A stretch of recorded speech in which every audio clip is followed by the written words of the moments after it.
Right, we're back, guys. The stream's back. I'm loving this. That's a classic. Would you look at that? Rise of the Vincel. Yeah, it's unreal, isn't it? He's a dangerous man. He'll choke you out without you saying a word. Smoothie is the Rat King. All but a joke. 'Twas harmless banter. Are you kidding me? What you made of my man? Oh! Yay! Now the game's starting up. Now the game begins. Right, I know the game's about to start. Oh, thanks for the cheers there, GovCon. I know the game's about to start. I'm going to quickly run to the toilet and probably get another coffee, so I'll let you guys take it away. Also, Eric, focus right for you, and be back in about 2 minutes. So have fun, guys. Enjoy watching Na'Vi versus Avangar. Come on, the Jame. Oh, no, wait, actually, I need Na'Vi to win. Come on, the Simple. There we go. Saved himself on the way out. Alright, I'm back. Good. You fixed yourself. Yeah. Nice.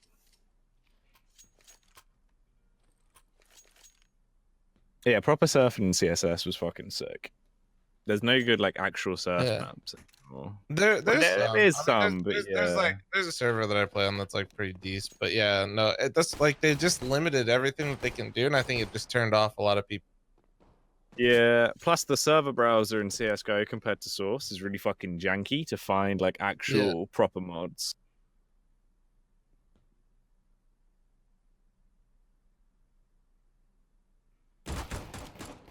Oh. fl0m just styling on people with the unsilenced USP.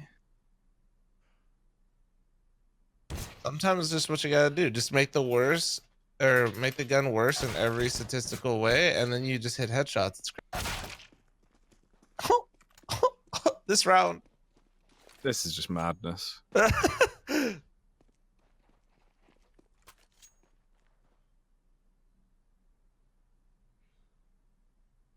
I remember speaking to Forrest about it, like a Gfinity fucking in like 2016.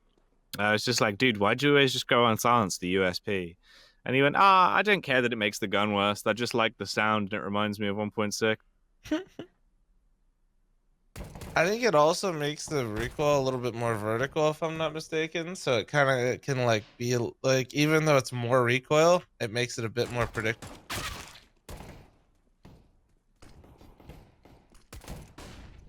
Not sure though.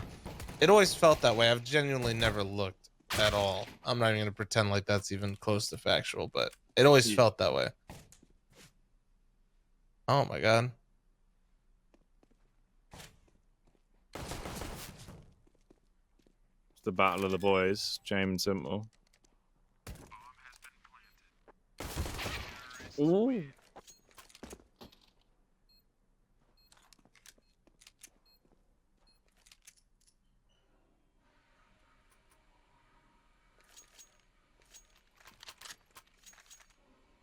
James is still really good. Yeah, he's a fucking sick gamer. Maybe he really doesn't look like Jesus for, you know, by accident. He actually is the, you know, he actually. The new Jesus. He's back. Oh. Fucking poggers, dude. He's giving it. Oh shit, I think I'm like way ahead of you. The next round just started for me. Oh wait, or did you just get the shot cross? I just got the shot on cross. Oh fuck, dude, I'm way behind. God damn it. Wait, what time are you at? I'm not 134. No, go, keep going. Wait, alright. You on 130 now? Yep.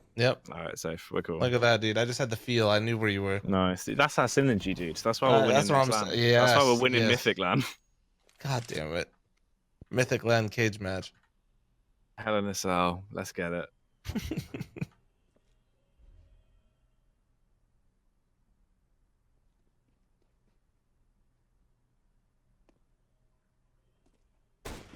Fighting mid is actually so terrifying on this map when it's like scout v scout. It just feels so awkward. Yeah. Like I feel so confident peeking on either side, and so many times I either just like destroy somebody or get destroyed, and you're just like, I don't even know what to do. Like, what, Fitch? Do you see that? Fitch, there's a smoke. Does he have devices settings? Hello? Somebody check This guy's giving it. NVM. Surely, you know, Astralis won't continue to win since they fixed the smokes. Yeah, that was some insane wishful thinking, right? Fucking Electronics Reddit and random user. Yeah, the smokes are fixed. Astralis is bad. Fuck. The amount of times that I saw some shit like that was just like mind blowing. The amount of people that were like, "Yo, no, it's fixed. How do you think Astralis is gonna do?" I'm like, "Yeah, dude. All of Astralis's gameplay and wins is built entirely around 1 second of smoke fading earlier." Fuck.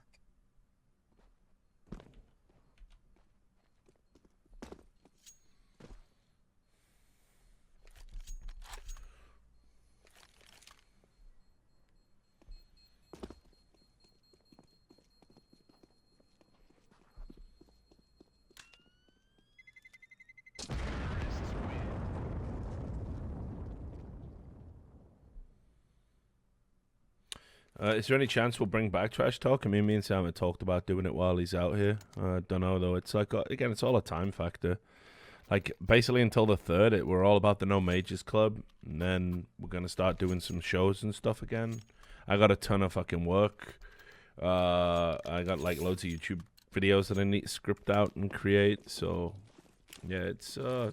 but we'll probably do a comeback episode, at least one episode while he's out here. I don't think I ever watched that series. What is it? It's basically like a call-in show, like a phone-in. People phone in and talk about me. It started out where it was about esports. That's why it was called Trash Talk. But then, like, it just became like this fucking ridiculous monster where it was like people were just calling up and talking about any old shit, and we would just get into it. And then we also did like a documentary where we like hired a psychic to cast a spell on Freiburg to help NIP win the major. So we were doing some like crazy shit. Like, do you remember that fucking thing I did at DreamHack London for Trash Talk, right? When I was walking around interviewing people. Oh yeah, you interviewed, who was that massive like? It was the guy with a homemade nip shirt on. Yeah. And what was the fuck? What I just the question we were asking everyone was, do you think Thorin should kill himself? And that guy was just like, I don't know about that. That was a fucking funny day, dude. That was a good one. What kind of question is that? Oh, dude, it was banter though at the time. To be fair, it was good. Was banter. Because it started off with, "Do you hate Thorin?" And then that one guy with the nip shirt, I just went in. I just went in. I just went for it. And he lost his mind. But he literally had an ironed-on nip shirt that he had made himself. That's daddy. Yeah, it was pretty good. There was some wild stuff. The other thing we did is Sam would walk around a venue and he'd find what we call in Wales buttes, right? Look at this fucking butte. A butte is basically like somebody that's just, you can't believe how fucking special he is. You know what I mean? Mm-hmm. So he would get all the buttes, and we would fucking interview them and say, "Oh, we're doing an intro for this TV show. Can you say that you're like Olafmeister or or whatever?" So we had two that really always stand out to me. We had this one guy who had a huge fucking ginger neck beard. I mean, all neck, like not a hair on his chin, but his neck was thick with hair, right? And we had him, and he went, "Hi, I'm Freiburg, and this is Trash Talk." Oh, No. So we did that. And then we had another guy. We saw this guy walking around a venue where he was done up like the Joker. He had the purple suit on and everything. He was a fat guy. And we interviewed him. We said, like, "Will you say it?" And he goes, "Oh, yes.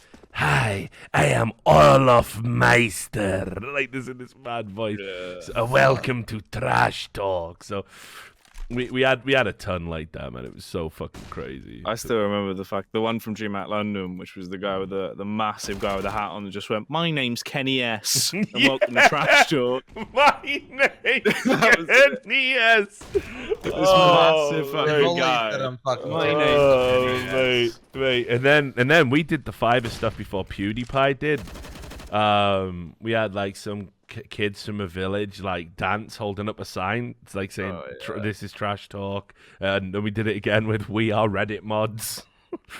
Fuck Riot Games one. Yeah, and then we got a dominatrix to basically pretend to be like Riot Light's ex-girlfriend. And she was like going, "That's right, isn't it, Riot Light? You're trying to get rid of toxicity because you can't satisfy me with your tiny little maggot penis." And all this.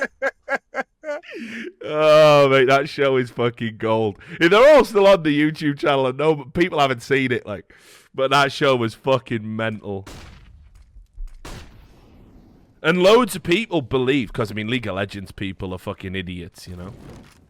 Loads of people believed that it was actually Riot Light's ex-girlfriend. And they were like making Reddit threads going, "Richard Lewis is a scumbag journalist. He tracked down Riot Light's ex-girlfriend. Made her say that his penis was small." It's like, fucking come on, it's a joke, you fucking lunatics. Yeah, we had another guy who we called Spam Margera. He would staple anything to his forehead for $5. So we had him. What? So we had him staple it, and it would staple "fuck Riot Games" to his forehead, and he would go "fuck Riot Games." Fuck Riot Games. Yeah. It was incredible. It was actually incredible. That show was mental. Like I say, it started out as an esports phone-in and just became like just this insane thing. Trash Talk was great. It was Yeah. really fucking good. It was basically where me and Sam got to put all the ideas we had for like comedy, and we just sort of like. We just broke it up with like having people phone in and you know getting banter off it, and then we would be like, and this is something we recorded at a LAN, you know. So Yeah. I think like the reason we stopped it was because there was no way a show that fucking raw could be done while I was working for Turner. But honestly, now I don't think it matters. The only thing I'd be worried about is Twitch TOS, and it's like, you know, you just don't know which way it's gonna go. So, yeah, people are saying it's like the esports Eric Andre show. I mean, it wasn't quite as extreme as that, but it was, you know, it definitely had some elements. So I think we'll bring it back. We'll do like a reunion show or something while he's out here in Vegas, and then we'll see where it goes from there. But I'd like to bring it back. I think Vegas would be a great place to do it because you have like unlimited characters on the strip. You could like any day of the week you can just walk down there and just like. Plus, there's also like events going on here, so we don't need to worry about budget to like go to these events. We can like literally just go down there and be like, okay, hi, I'm Richard Lewis, let me in. You know? Damn, the clout. Yeah. Do you know who I am? Let me in. I don't even need to So say this it. is- Yeah, I'm Kenny fucking S, mate. I'm fucking Kenny X. Well, Buster doesn't feel that intelligent right now.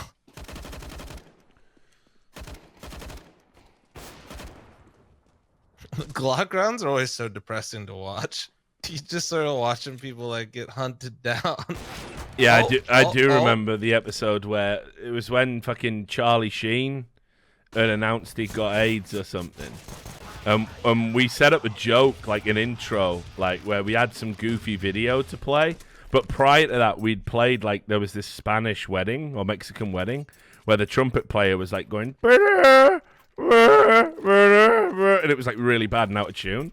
And Sam was a fucking moron and queued up the same video. So I was like, and this is how I'd always like to remember Charlie Sheen. And then it just cut to that same clip. Like, it was like, that was the other thing. Sam was always wrecked, so the production was a fucking nightmare. Like,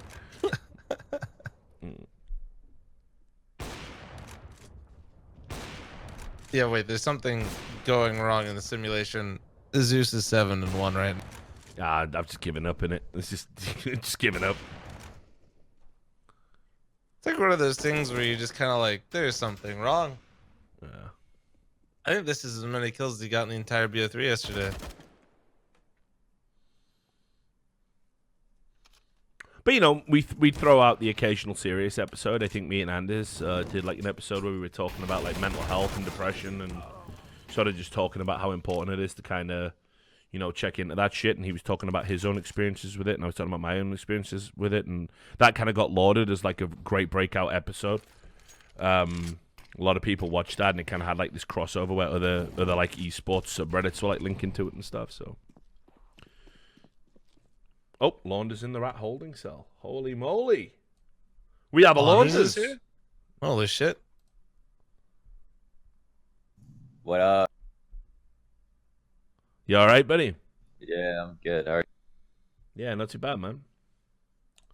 I didn't know when I'd see you again. I've been trying to get your partner in crime on as well, Scrawny. Oh, you messaged him? Yeah, I haven't talked to him. Let me see if he's.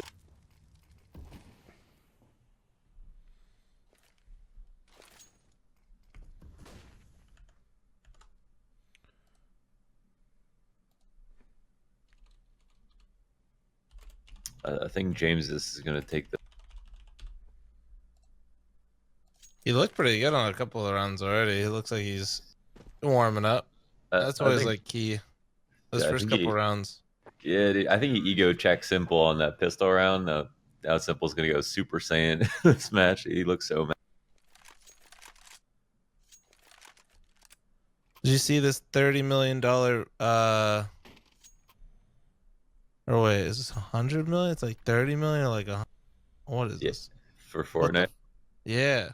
It's fucking nuts, dude. If you you qualify on the online qualifiers, you get 50 grand straight up, and then you get $3 million, I think, for first if you win the solos tournament in like July. Do you think they're gonna put the sword in it? Maybe you get the sword if you win, and then you never lose another. Are you using push to talk, Launders?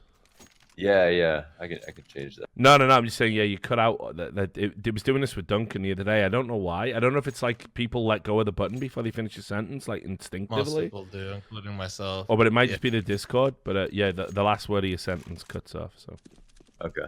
yeah, Turn up your push the Up talk the delay. yeah, turn up the Yeah. delay to like 200, 300. That's like the sweet spot. good old Eric. He knows everything. Boom. Boom, boom, boom, boom. So you were saying, Launders, what you've got a Vanguard winning this? I don't know. I mean, their Dust 2 is actually really good. Navi's CT side is not so good. Their T side will be really good, I think. Yesterday they played against who was it? They lost Liquid. against Liquid yesterday. Yeah.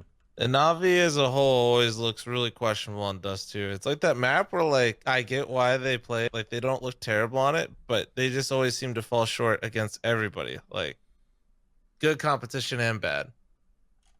That's true. I don't know. They look super bad like this tournament. It's got the Vitality vibes, you know, like individuals carrying wins. Yeah, I mean they didn't look terrible against Liquid. I'd say that was like a pretty close. Even though they got 2-0'd, it wasn't like it was. They just got fucking, swept out. I honestly thought Liquid would win a little bit, like more convincingly. I guess. I know that was a 2-0, but yeah, watching the matches, it felt quite a bit closer. No, you're right. It was like 16-13 Mirage and everything, but and I think Navi will be better in the second half. So I think it comes down to how many rounds they get here. Because Avangar's Dust 2 is bomb. Oh, that's a dirty peek from Electronic. Yep.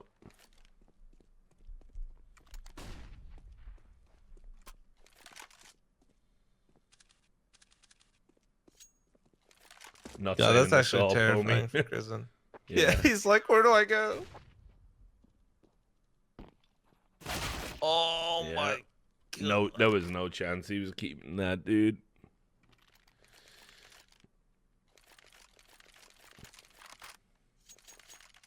I'm just gonna go and grab a coffee quick whilst we're in the early stages of this one. Yeah, you Back do in it, a man. minute.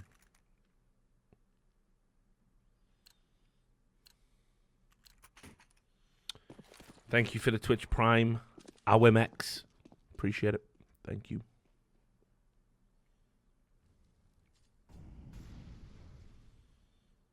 They got 30 million up for grabs just for the land portion. Is that what it is? Yeah. Wow.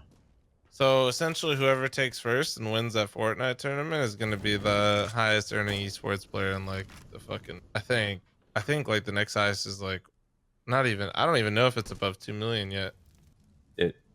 No, for sure. Dota players. Yeah, probably like a couple Dota players. Best thing is, obviously, just before it, they'll release a new item that no one has a fucking clue how to use. So some fucking randoms will win it.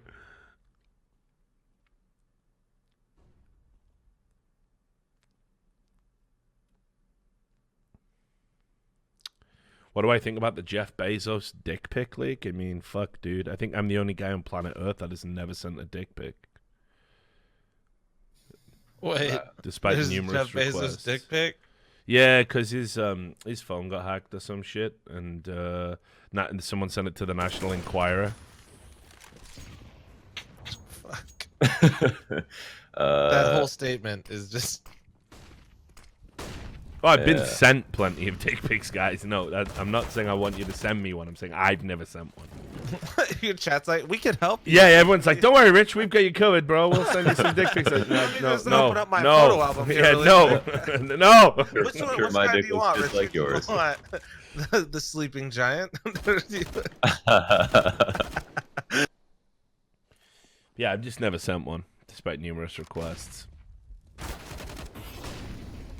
Plethora of requests. I can see a high demand for that. Oh yeah, everyone wants to see the Girthquake, dude, but you know, it's just like if it ever was sort of put into the public domain, it just makes doing what I do very hard, you know. So Yeah, See, I see real what you hard. did there. Yeah.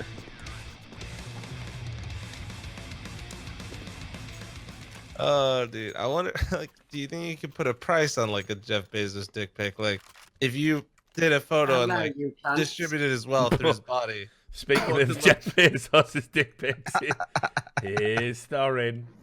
Hey, All bud. right. How you doing, man? Just talking about Jeff Bezos' dick. How's it going? Wow, what's interesting about it? What would Does you it come say? with free shipping? Probably get there instantly. He goes, listen, Prime now. homie, this dick prime. Time to get in that ass. Good to see you, buddy. Yeah, Good all right. morning. So that's the end of that, right? I'll be off then. So leave on high. Yeah, we're on that Jeff Bezos' own platform, by the way. Just a reminder. I suppose you are paying him a should see- compliment.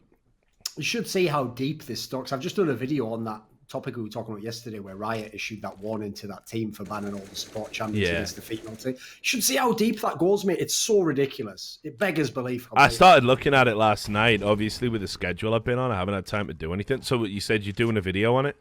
I've just done it now. Just released it. Oh, so cool. The basic gist is this: like, obviously, even on the surface, if it had have just been a team of women, and it just so happens that like people are banning these champions to like make light of them, even then you'd have a very hard time arguing you shouldn't be allowed to do that. Bearing in mind course. you do have the choice of banning anyone you want in the game. And in fact, it turns out, who knew this had come back to bite them? It turns out in Riot's actual definition of competitive integrity, they even say that the pick and ban phase and team compositions are not to be included when considering whether something violates competitive integrity. Isn't that insane? Riot So games here's are the so detail that it- fucking dumb. No, but here's how deep it goes, mate. So the maddest detail is this. It turns out this was even actually what in game theory would be the appropriate response, because it turns out all 5 of the players didn't even get into the LCL. What happened is a different squad qualified, and then they just put in 5 female players as a publicity stunt, and all 5 of the players, one of them's the manager, are literally support mains, 4 of them role swapping to other roles, and in fact, 2 of the support bans are even meta bans, and then the other 3 are the literal support champions they've played the most on solo queue. And yet this was presented, like in the Riot thing, you get none of this info, by the way. You don't even get the info that they're 5 female players. You just get this info as though, like, it's like the usual thing, like they've committed the thought crime. We won't exactly say what or how, but just trust that we have decided. Completely ridiculous. So dude. insane, isn't it? I mean, I love it as well, right? Because, like, what? Because you've been a fucking demonstrably, provably named in a lawsuit sexist company, you publicly accept the culpability for that. What? Because of your fucking guilt and your culpability now, everybody has to fucking suffer as you go completely overboard to course correct.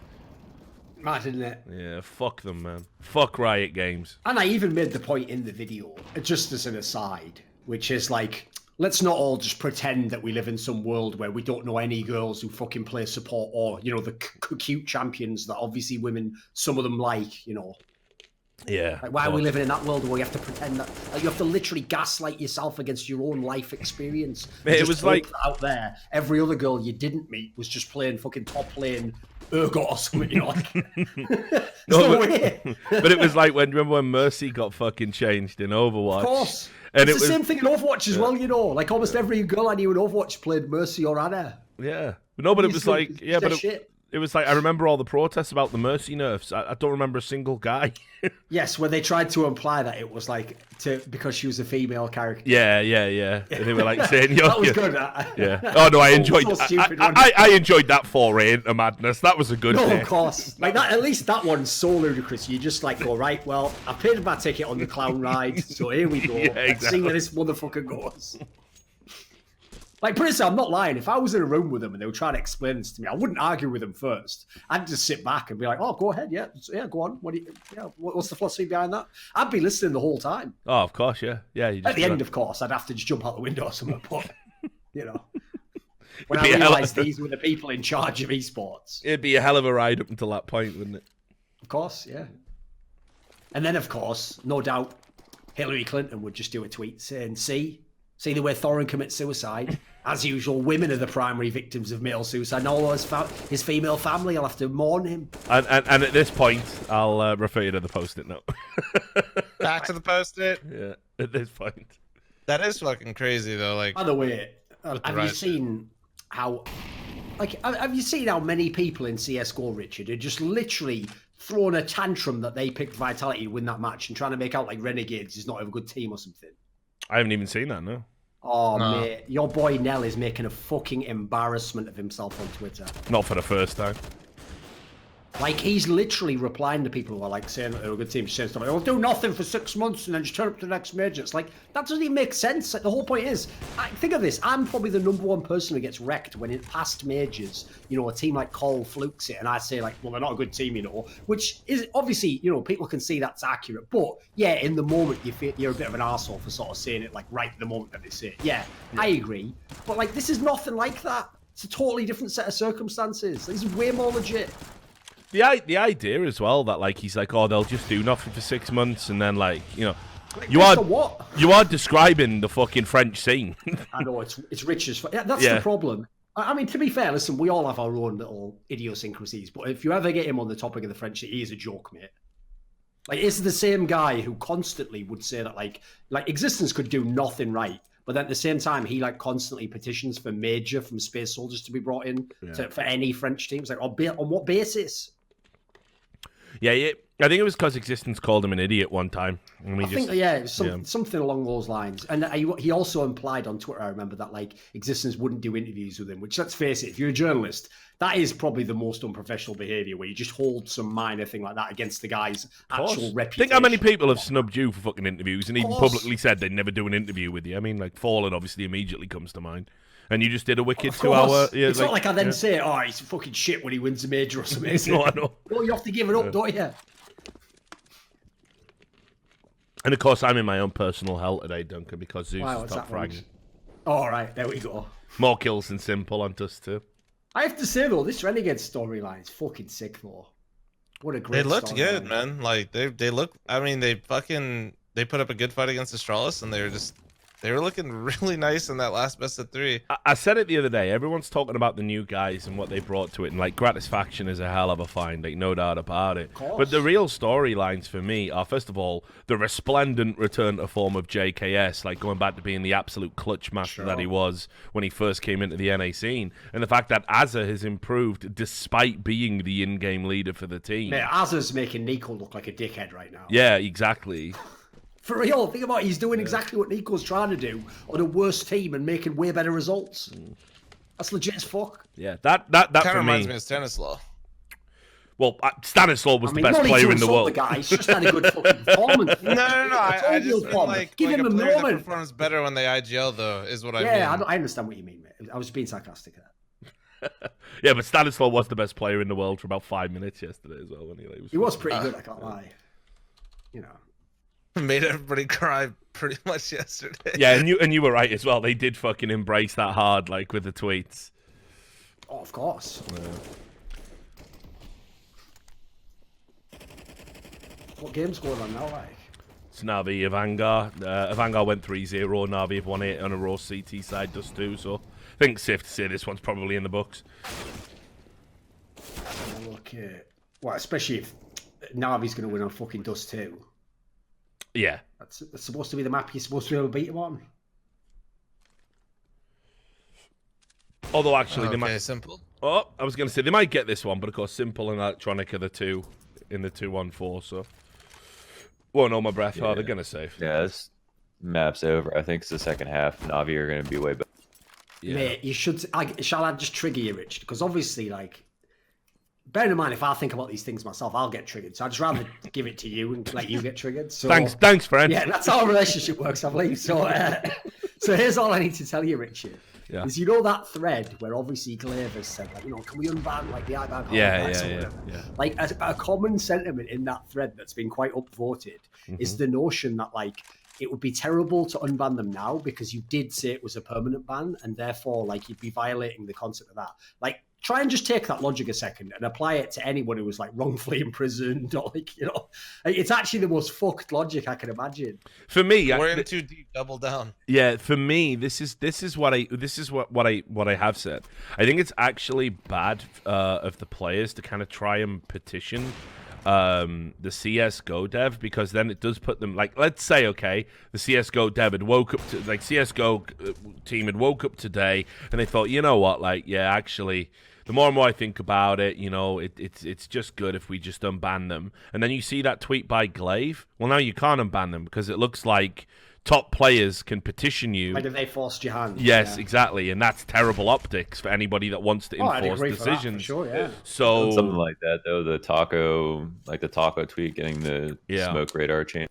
Yeah, exactly. Coming so close. I mean, they haven't set a great precedent for that, have they? So.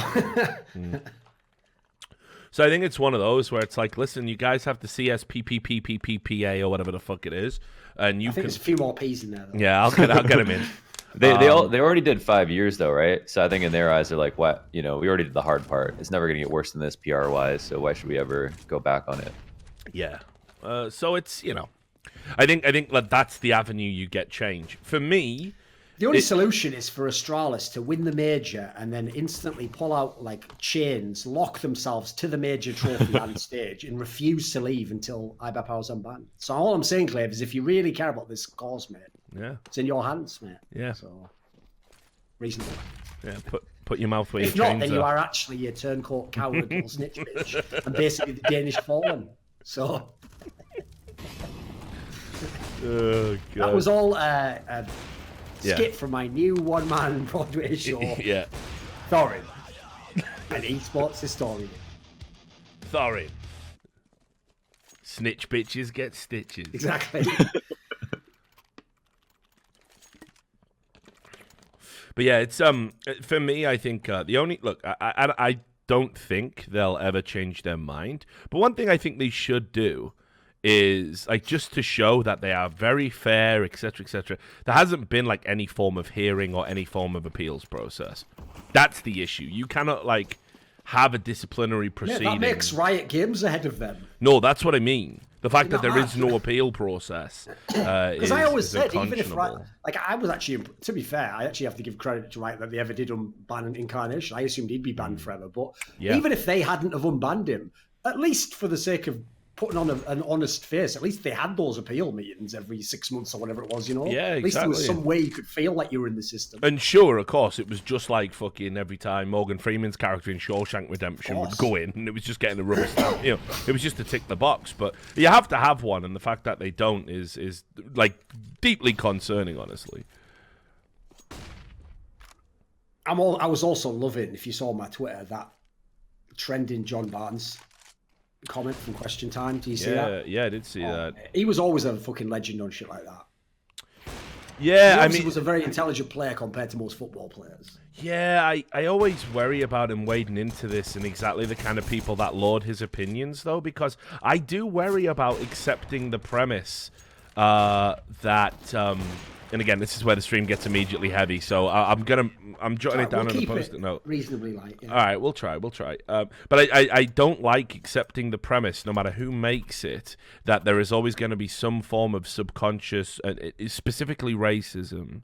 I think it's a very dangerous precedent to accept, and I think there's a lot of people interested in peddling that message, and I don't accept that. I think with the Liam Neeson story that broke, for me, I think one of the reasons why people were coming out and defending Liam Neeson, not because they want to say, oh, it's important we have this conversation, blah, blah, blah. What they really want to do is see he's white and he was racist and he's subconsciously racist, and therefore I can now make the anecdotal leap.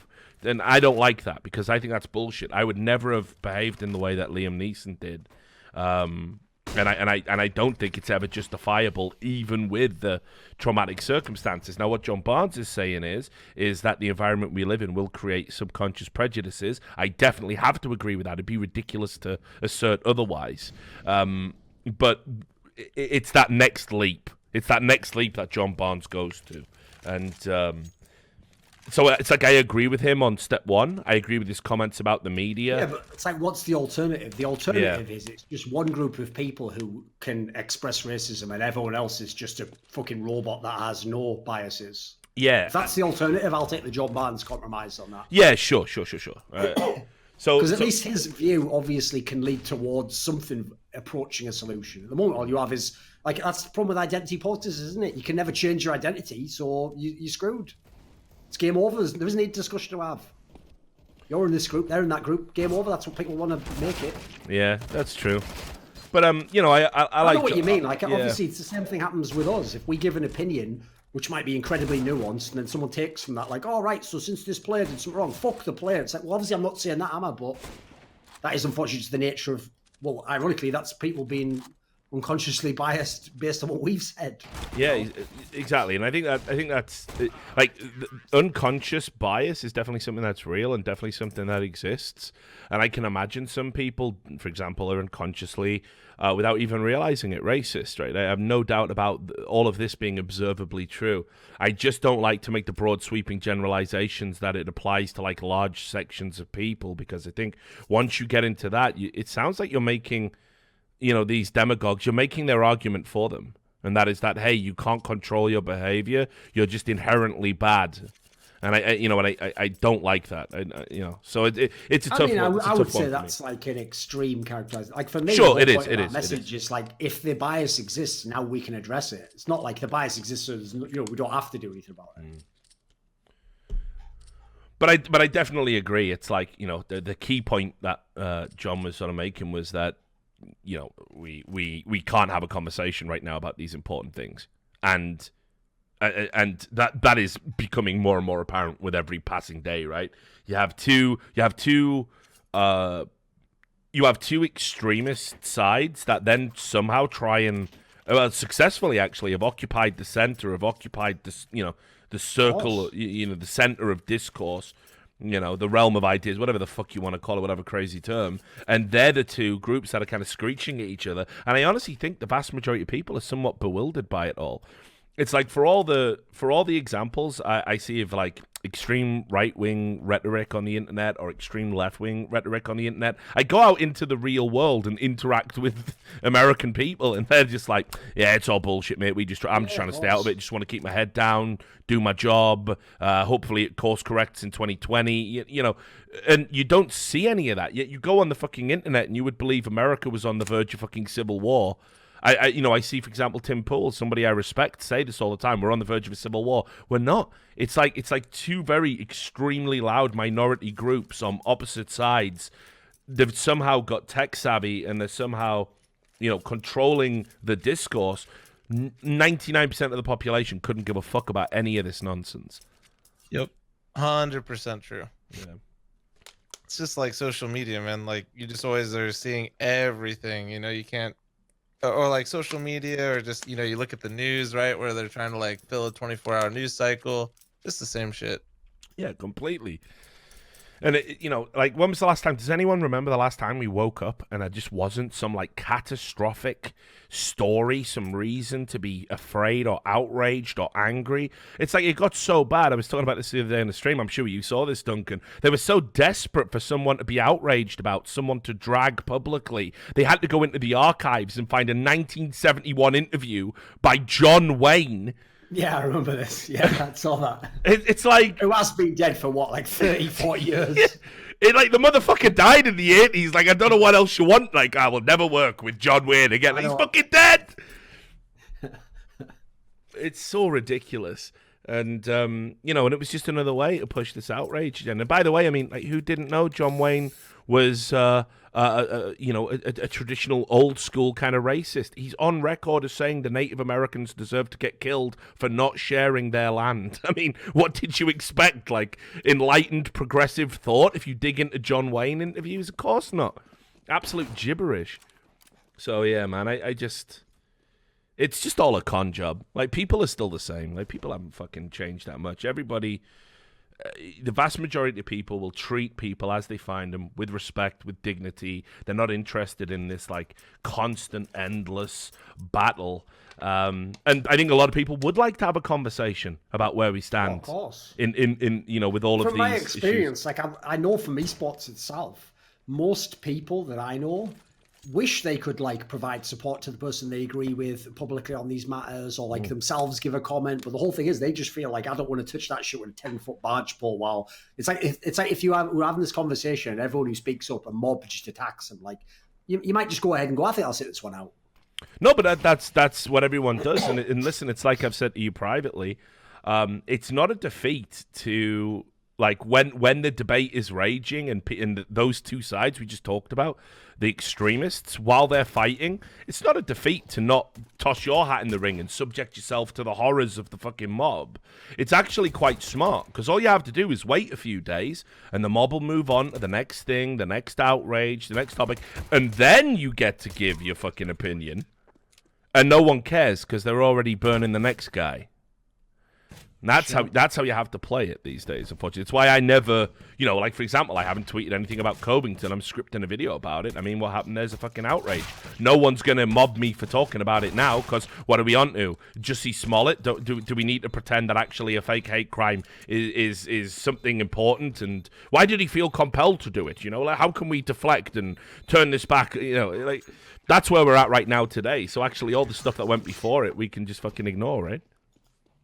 Mate, I could tell you the ultimate fake counter to that story that's triggered the fuck out of me was when I pointed this out to someone, like, well, what does it imply that people are faking these crimes? Like, it actually implies that it's not happening as much as they think it should be, or they need it to be for the story, right? Yeah. The person's response, because this is an example where the person who said this, by the way, wasn't themselves, like, ridiculous. It's just they were trying to do, like, they were going out of their way to sort of, like, devil's advocate, and they go, but what if he actually did experience a hate crime, but he just couldn't prove it, and so instead he had to make this up to try and bring attention to the point? I was like, it's not really relevant, is it? Like, you know, if you can't prove it happened. The thing people aren't even talking about with the Smollett case is he faked 2 hate crimes, because he where he sent a letter to himself. And a racist, homophobic letter. So, I mean, he did that. The hilarious part of that, of course, was that the note was cut up newspaper segments, but then he'd used, like, handwriting on the dress, which is like, well, think that through, mate. You haven't thought that one through, have you? I love shit like that, little details that they miss, you know. Yeah. So he sent himself a letter and tried to get that to blow up in the media, and it didn't. And then he went to the next stage, right? I mean, I think I was watching a legal breakdown. I think it was on CNN. They were talking about how every time he's lied is one charge of like obstruction or whatever of a federal investigation. So he could actually, a lot of people were going, oh, it's like a misdemeanor, you know, like he will only do like 18 months maximum in prison. Well, what this legal expert supposedly was saying was, because of the nature of how the federal cases work, there's actually a chance that he could do a lot longer, because disorderly conduct is the charge, and it's a felony, and every time he's lied it's one charge of it, so he could do like 10-20 years is what this legal expert was saying.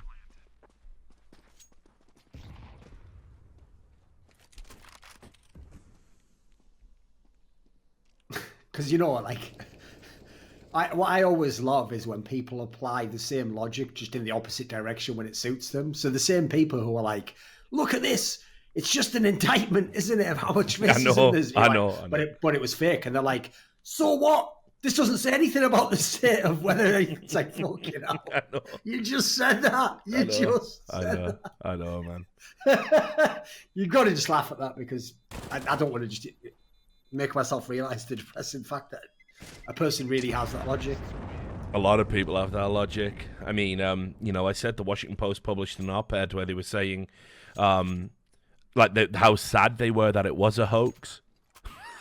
So the alternative to that is you actually would have preferred a real hate crime to have occurred. No, there was actually a line like that where what happened was, I know what she actually meant. Like, to be fair, it was a spoken statement, and the sentiment does make sense. But there was some, I think it was a female politician or host or something who said like something like, exactly what I've been praying wouldn't be the case has happened. And it's turned out that Jussie Smollett has faked this hate crime.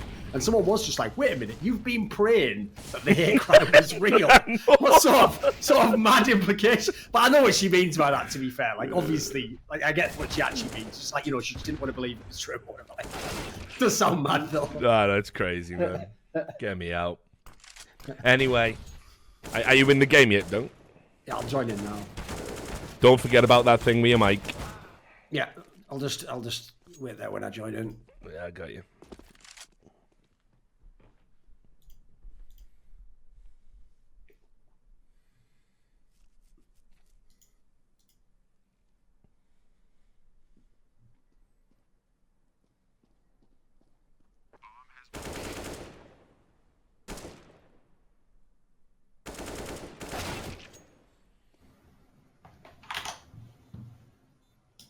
There it is. There he is, loud as fuck. Right, is it back to normal? Yeah, that's relatively normal, yeah. We could hear the clicks, though. It was like, click, click, click. It was ramping up. fl0m just decided he wants to win, is he? He's actually been playing really well this major. Who the fuck was that? That's me. Oh, that's Jackie. You remember Jackie? Right? All right, there we go. Yeah, I just didn't recognise his voice bizarrely. I was getting a coffee. I've only just got back. Yeah, so what is it? You live in a shed now or something?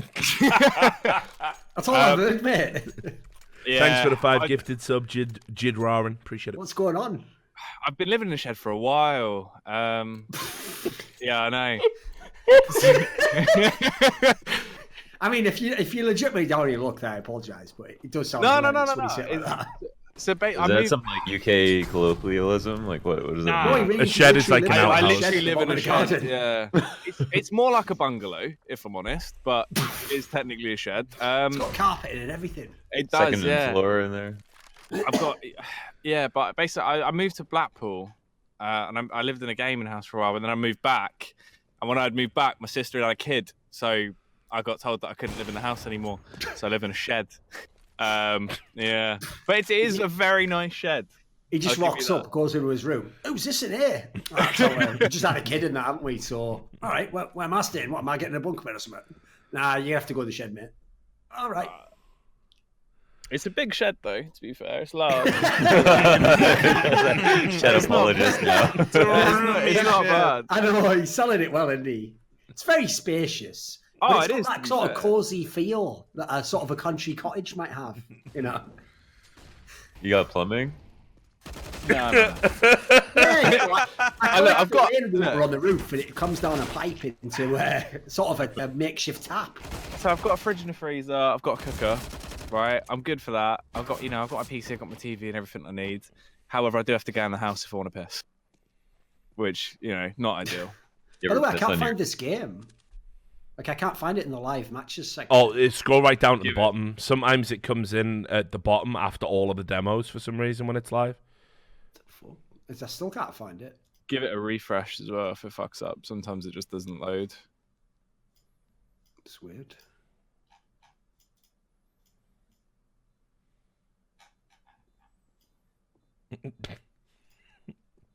Just hit the scroll wheel. Yeah. I still can't find it. Might be a runny restart for you, mate. Yeah. Do I just restart Steam itself? Could be. It might just be CSGO, though. We've had a couple of problems with it. You have a Zowie mouse, Duncan? No, I have a Logitech. Oh, okay. Right, it's the scroll wheel. I thought the scroll wheel was at EC. Yeah. But the thing is, actually, from what I remember, I believe they actually copied the first Zowies off. Yeah, those Logitech mice, because it wasn't like Neo into them or some shit. Yeah, I think that's one of true. those players was into it. Yeah, I just got the EC2B. I switched after years of death ladders. So. Yeah, I got one of those. Feels a little bit small in my hand, but you know. Yeah, I wanted to get the Famous words. 518, but when I had the 518 when I was a kid, it fit my hand. So I'm like, is it gonna be the same? I'm glad that we just talked over Duncan making what was clearly a penis joke. Yeah. Well, it's the way his follow-up was that. I'm glad. Yeah, I just replaced the fucking cable in my mouse with one of the paracord ones, so it literally just feels wireless. It's unreal. I mean, what's mad about his statement as well is like he even followed the innuendo. He goes, "When I was a kid, it used to fill my hand. Nowadays, feels tiny." Like, why was that the line he had to say right after that? What are the odds? This is just a simulation, isn't it? Like, No, it is. None of it's real. I was in a car accident about 7 years ago. Esports never got massive like this. Obviously, that like they've taken elements of my dream, which is like that Dota game that never got big. That popped off, became the next massive game. None of this is real. Yeah. You have to wake up, Duncan. I do. Your family miss you. You have to wake up. But it's all right. For now, the No Majors Club. I mean, they've even obviously taken an old Simpsons episode I saw where Trump was like becoming president or something. They've like spun that into reality as well. So I should already know by that it's not real.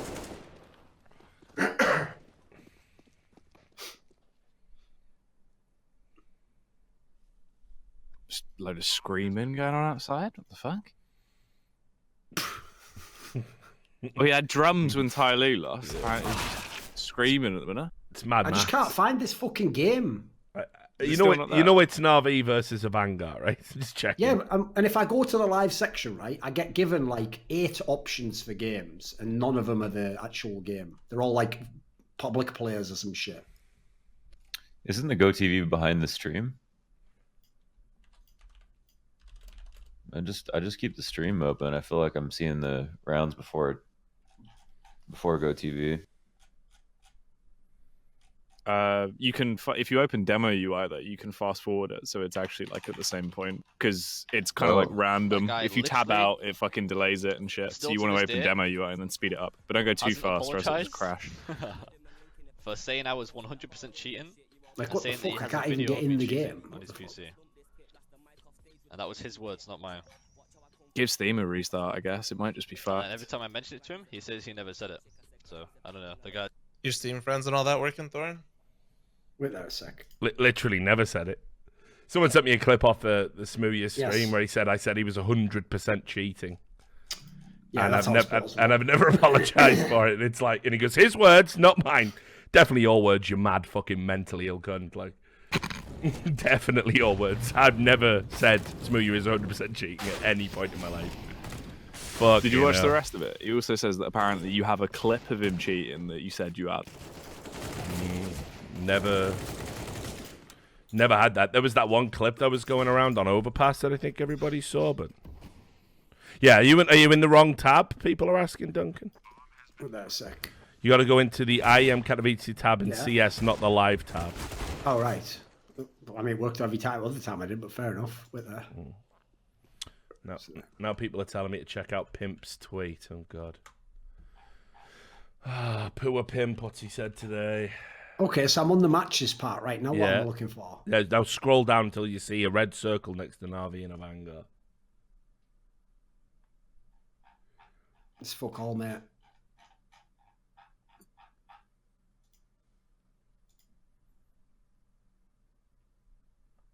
Fucking hell, this is tilt-worthy. Oh, right, now finally it's in the actual normal live tab anyway, right? Never mind. There you go. There you go. It's right, you're just in time as well. You're going to click on it, you're going to get in for this last round. Is and it then the it's last round? Yeah, like literally, it's the last round. Sound. Yeah. So yeah, Pimp tweeted 8 minutes ago, Zeus is a joke.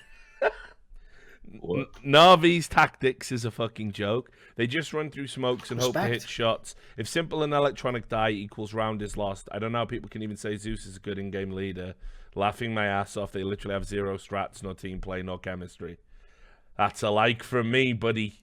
That's a like from me. What a legend. Always like Pimp.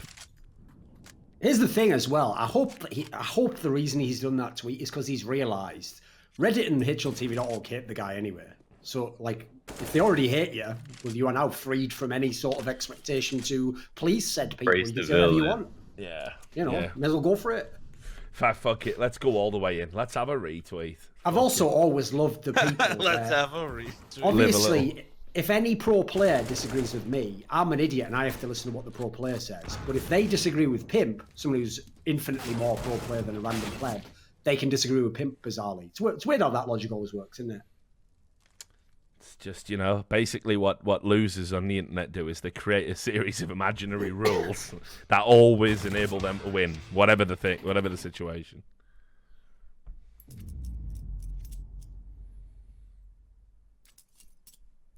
And then people are saying, read the follow-up tweet. I didn't think that was as good, but it goes HLTV forums, and then he's doing the emoji where you spam your forehead. Zeus is legit, major with Gambit. fl0m is outperforming Electronic big time so far. Insane right now, it's a major point.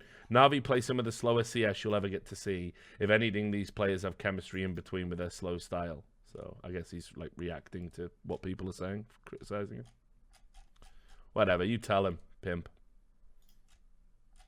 I'm sure the entire thread's just full of people like, oh, so I can't bloody just tweet go Na'Vi now. So Pimp says I can't support Na'Vi now. It's like, yeah, he's right, actually. Anyway, here's your free ticket. I'm hosting a get-together for all you fans later. It's on a boat in the middle of the ocean. Yeah, if you can make your way out there. This is how I feel about Vitality too.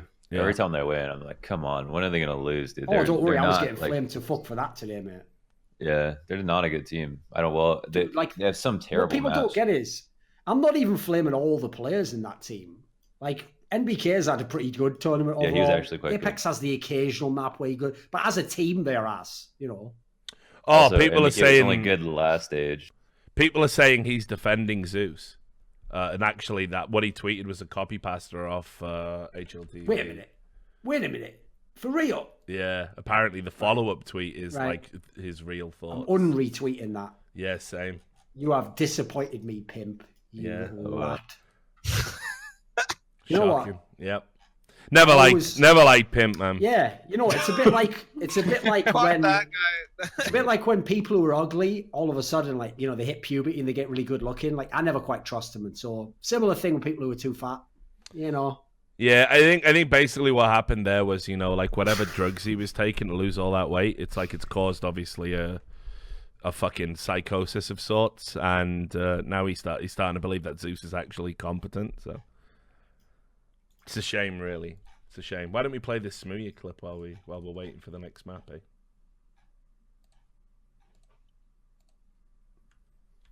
So you can just hear Smoothie's demented lies on the stream. You want to know just called Richard Lewis? No. The tweet is getting retweets from both sides though. So people who get it, the people who don't get it are also retweeting it. Mate, listen as well. He's listening to the ultimate in chav grime as well. It's like, what? Could this guy be any more of a fucking cliche? Like? To clarify that, yeah, he was hyping up Zeus. That guy literally, still to this day, hasn't apologized. In that case, my mistake. For saying I was I actually 100% attempted to give cheating. Pimp praise. Never there. said it. He has a Someone who video would of speak me out cheating. against Never said that. the mob. Instead, what he did That is was his just words, sort not of mine. make some sort of dog shit argument in favor of the And status then every quo. time I mention it to him, he says he never said it. I never said it. I don't know. The guy's literally forgetting Allegedly. stuff that happens in his Well, the life. weird thing is, Just I've show me told where I you my said it rule. then. Smoothie. Yeah, Sorry. if there's evidence on the internet, they always link it. Yeah. They always link it. So if it ain't linked, no evidence. Just show me where I know said it it, doesn't 100% work, but it pretty much does. Just show me. Like, what happened was there was that UKCS report where a journalist had said they'd found that like an alt-vac banned account that belonged to him. And I tweeted out saying we got sent the same files and the same examples, but I didn't publish it because I didn't think it had enough evidence. But I also said if it is his account, he's got some explaining to do. That was it. At no point did I say he was cheating. That Spray Quasar account that was the Sevo banned account Quasar, that it was had banned the, on Sevo. Yeah, it had the same profile picture, had all of his information on there, which apparently turned out to legitimately be someone pretending to be him. Yep. Like back then, and that's why it was so, because like loads of people in the UK scene found it, and it started getting posted around. Everyone thought that like that's what it was, which at the time makes sense, right? If you had a fucking Sevo banned account. Well, mate, who the fuck would want to pretend to be fucking Smoothie? Smoothie doesn't even want to be Smoothie. this is when he was on Playcasters as well. It was literally like a no-name team, like nothing. So it was very odd. That's when he brought his dad to his first LAN. And his dad sat behind him while Smoothie was just shouting cunts, and he clapped. Yeah, I know. He goes, "That's my boy." Literally, that's what happened. It was at an epic LAN. Smoothie's just like screaming, doing his squeal and fucking shouting shit, and his dad was just cheering him on. You're back. I'm gonna grab some breakfast. No worries. He's like, I taught you well, son. Now let's go do a ram raid. Grab the Ironbird quickly. Fucking hell. What They a just take. Where you I'll go with censor it? myself. I'll Yeah, censor good. myself on that one. Good I lad. had a good one, but Yeah. what I'll do is I'll message you privately on Discord. No, it's that good. You have to It has to be said, but All right, yeah, like, don't bottle it up, Doug. But definitely don't say it on my stream. Like,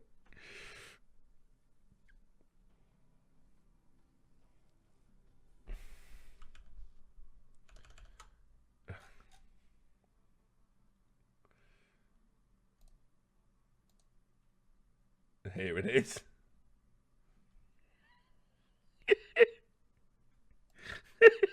probably better left unsaid, right? Yeah, oh, no, don't admit for real. I'm glad you're starting to fucking learn. Like, I'm glad. Like, Whatever. when I'm dead, Duncan, just remember that I did help teach you the art of self-censorship, dude. Well, the other person I also actually legit did take cues from is obviously, I'll just say a certain famous CSGO commentator who I noticed did perfectly always walk the line of never quite saying the edgy joke in public, but still thinking it in his brain.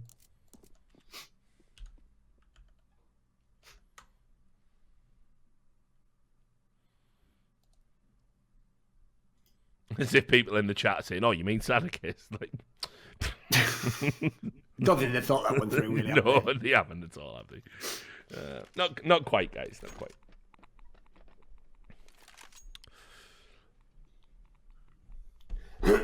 But yeah, I mean, again, if there's ever been a point where I've said Smoothie is definitely cheating, like, it must be out there.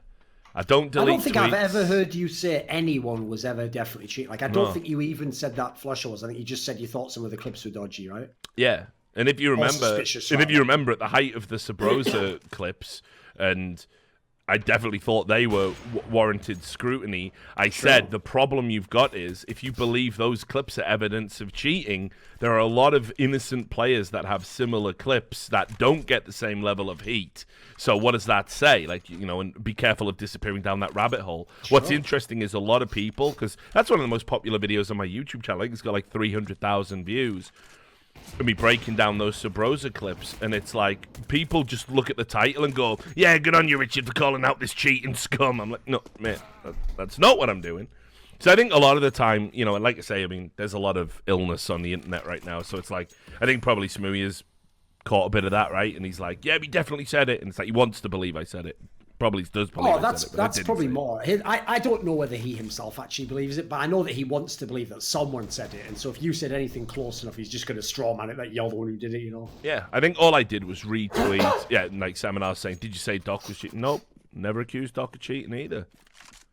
I just laid out the fact that he. I love the fact that, like, people who, on the one hand, we all get blamed constantly for being too blunt and just saying what we think, but then when we don't say people cheat, that means we were just dog whistling that secretly they cheat. Yeah, right.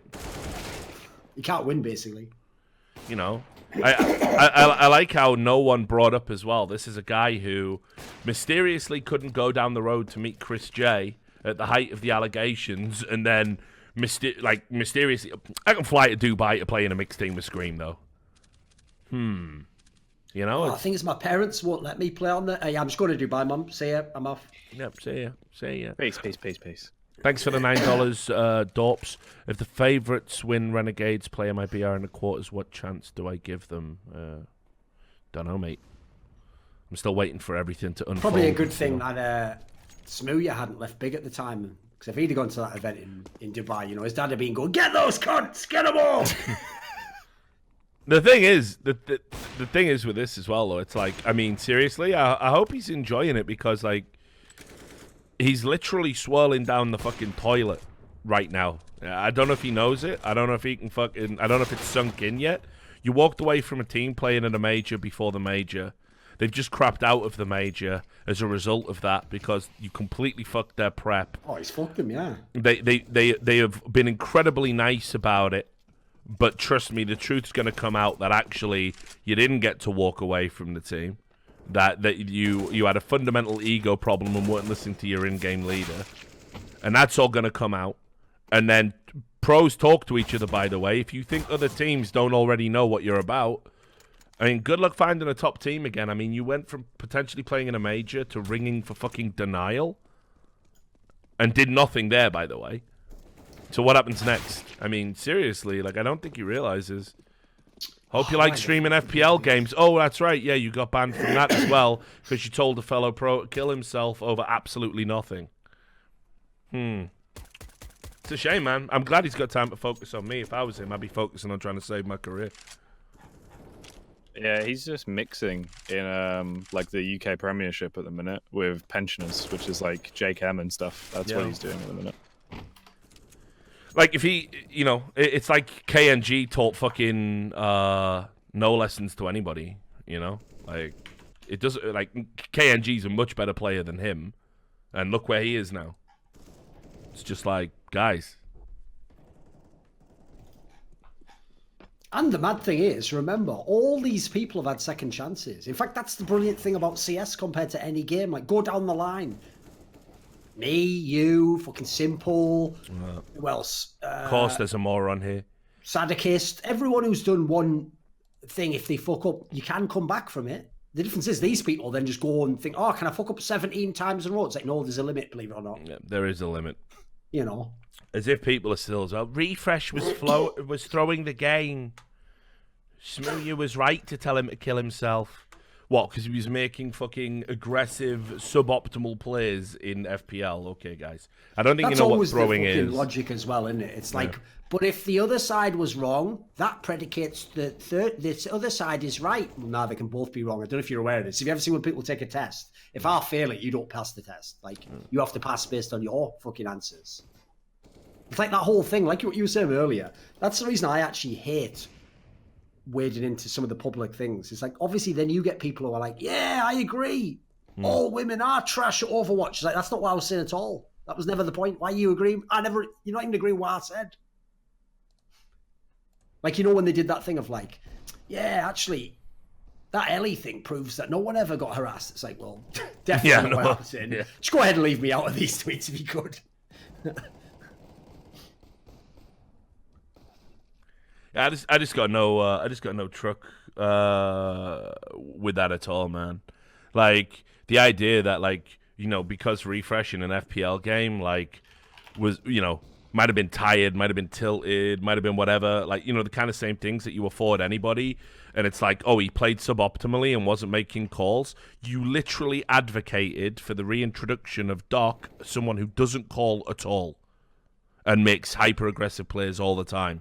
So which one is it? Is one bad, or is the sad thing, by the way, is people are just idiots. People are just fucking idiots. That whole scandal with Smooya saying that about refresh was exactly the kind of scenario where I absolutely would have gotten in trouble again. And that's exactly the same scenario as the Moore one, where I would have come in as the voice of reason, and I wouldn't have helped me. Like, I'd be helping fucking Smooya for a start, which isn't, it's obviously never going to like me or help me out at all.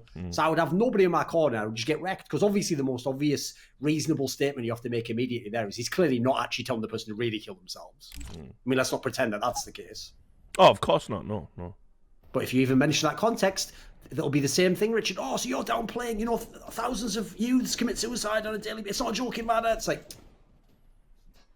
let's take everything to the extreme, shall we? I mean, it's just in that instance, it's obviously like, you know, fucking just it's just stupidity. I mean, that's the kind of thing. Stupid hyperbole, isn't it? Yeah, exactly. Like, if he just said the guy's a cunt, it wouldn't even be in as much trouble. I don't think anyone would have cared. Well, probably not, actually. The scene's always looking to blow shit up, isn't it? See the Sponge drama recently?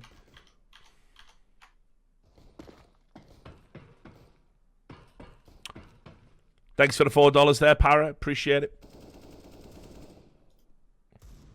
I do kind of appreciate, though, that Chad actually has sort of had the accelerated experience of being an analyst because he's done so many events in such a short space of time. So he's like already got to the point where he's incredibly jaded, and he's only about like a year and a half in. Yep, he'll have that little fucking 2-year tilt that we all do.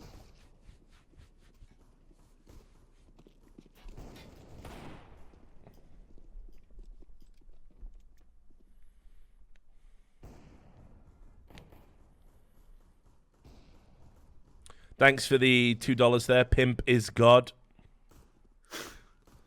Appreciate it.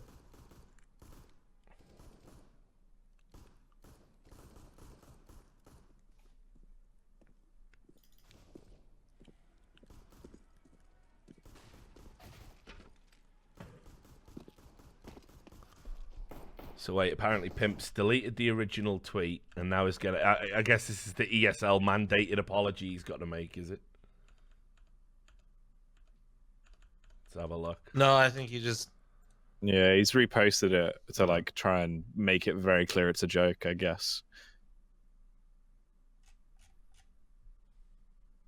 I think this happens a lot with Pimp's tweets.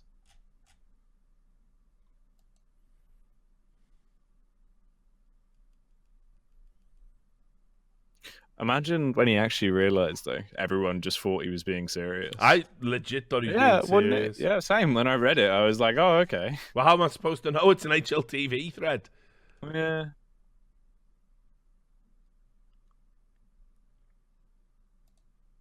Fucking hell, what's wrong with people? Typing fucking nice straw man isn't winning an argument, guys, because I didn't make a straw man. I'm not making a straw man. A straw man is where you construct something that isn't real and pretend that the person does that, so you attack that rather than the argument. Everything I'm saying is just accurate. And if you're called fucking, I don't know, Goblin CSGO, like, maybe just fuck off, eh? Because you're absolutely worthless in my eyes on every level. Don't know what else to say, like...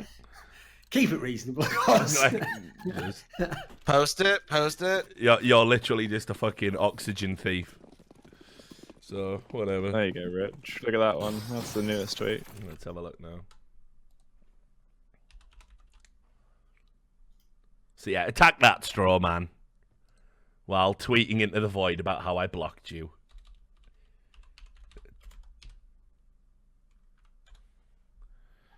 Let's have a look. Let's try again. Right, quoted from the lovely HLTV forum. Okay, good.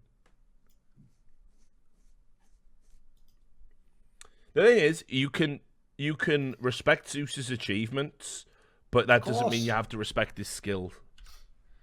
Anyway, I think we're ready. We're back into the game. It's the pistol round. Have you found it on Go TV?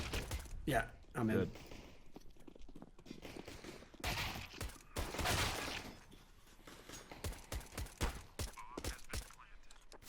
I do think this is going to be Navi 2-0. Oh yeah, for sure. Now I think they really had to do something on Dust 2 of Avangar. I mean, Avangar's still in with a shout to make playoffs. They just have to obviously beat one of the worst teams. Of course. I wonder who they'll play next. I might have a look.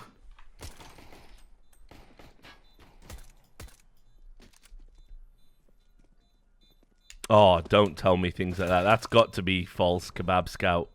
Someone said Robert Kraft's been arrested. That can't be real. Ooh. Is it real? And in his basement, they found recordings of every NFL team's practice for the last 22 years or something. Right, I'm checking this. I think this is... Listen, you can't tease people like that if it's not true. Oh my God, no, it's true. He's been arrested on prostitution charges in Florida. That's an unreasonable way to characterize him buying into the Overwatch League.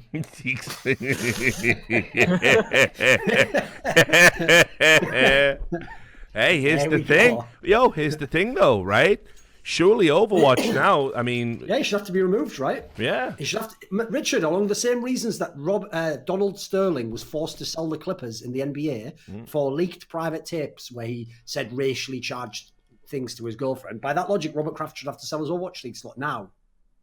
Yeah, I think he has to, right? Because I mean, we're talking... The precedent. Yeah, I mean, how can you say that you're supporting women's rights and everything, and one of your owners has been arrested, for supposedly soliciting prostitutes. Yeah, just saying. I might bring that up. Shall I write an email to the Overwatch League, like by from a concerned citizen? Yeah, I mean, I don't know, Gary McSwish. Maybe the did Robert Kraft get vac ban joke isn't worth spamming in the chat. I don't know, but it's alright. You can go. Got it down.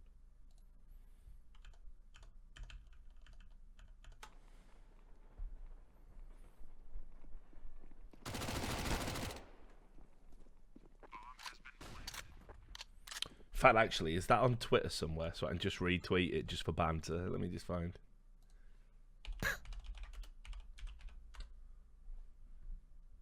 In fact, no. I'll wait until after this map, and then I'll do like Overwatch League franchise owner Robert Kraft, or I'll do it like that. I'll do it like that. That's how Richard Lewis is. Yeah. When you send that one out, I gotta go to the gym, right? Yeah. I'll give you a heads up on that one, right? Don't forget, Richard. Remember, his team in Overwatch was the one that had Dream Casper. Oh, mwah, chef's kiss. Mwah. That could be a follow-up tweet. Mwah, chef's kiss.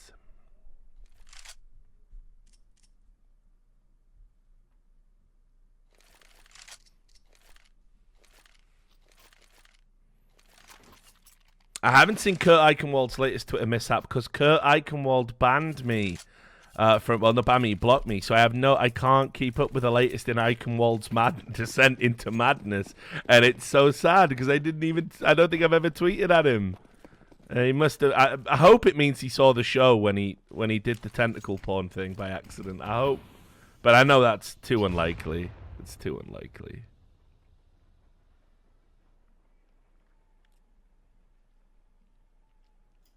Scoots has already come in because I made some tweets, but Scoots has done his own attempt at a joke. He's gone, having to pay to get an uprising.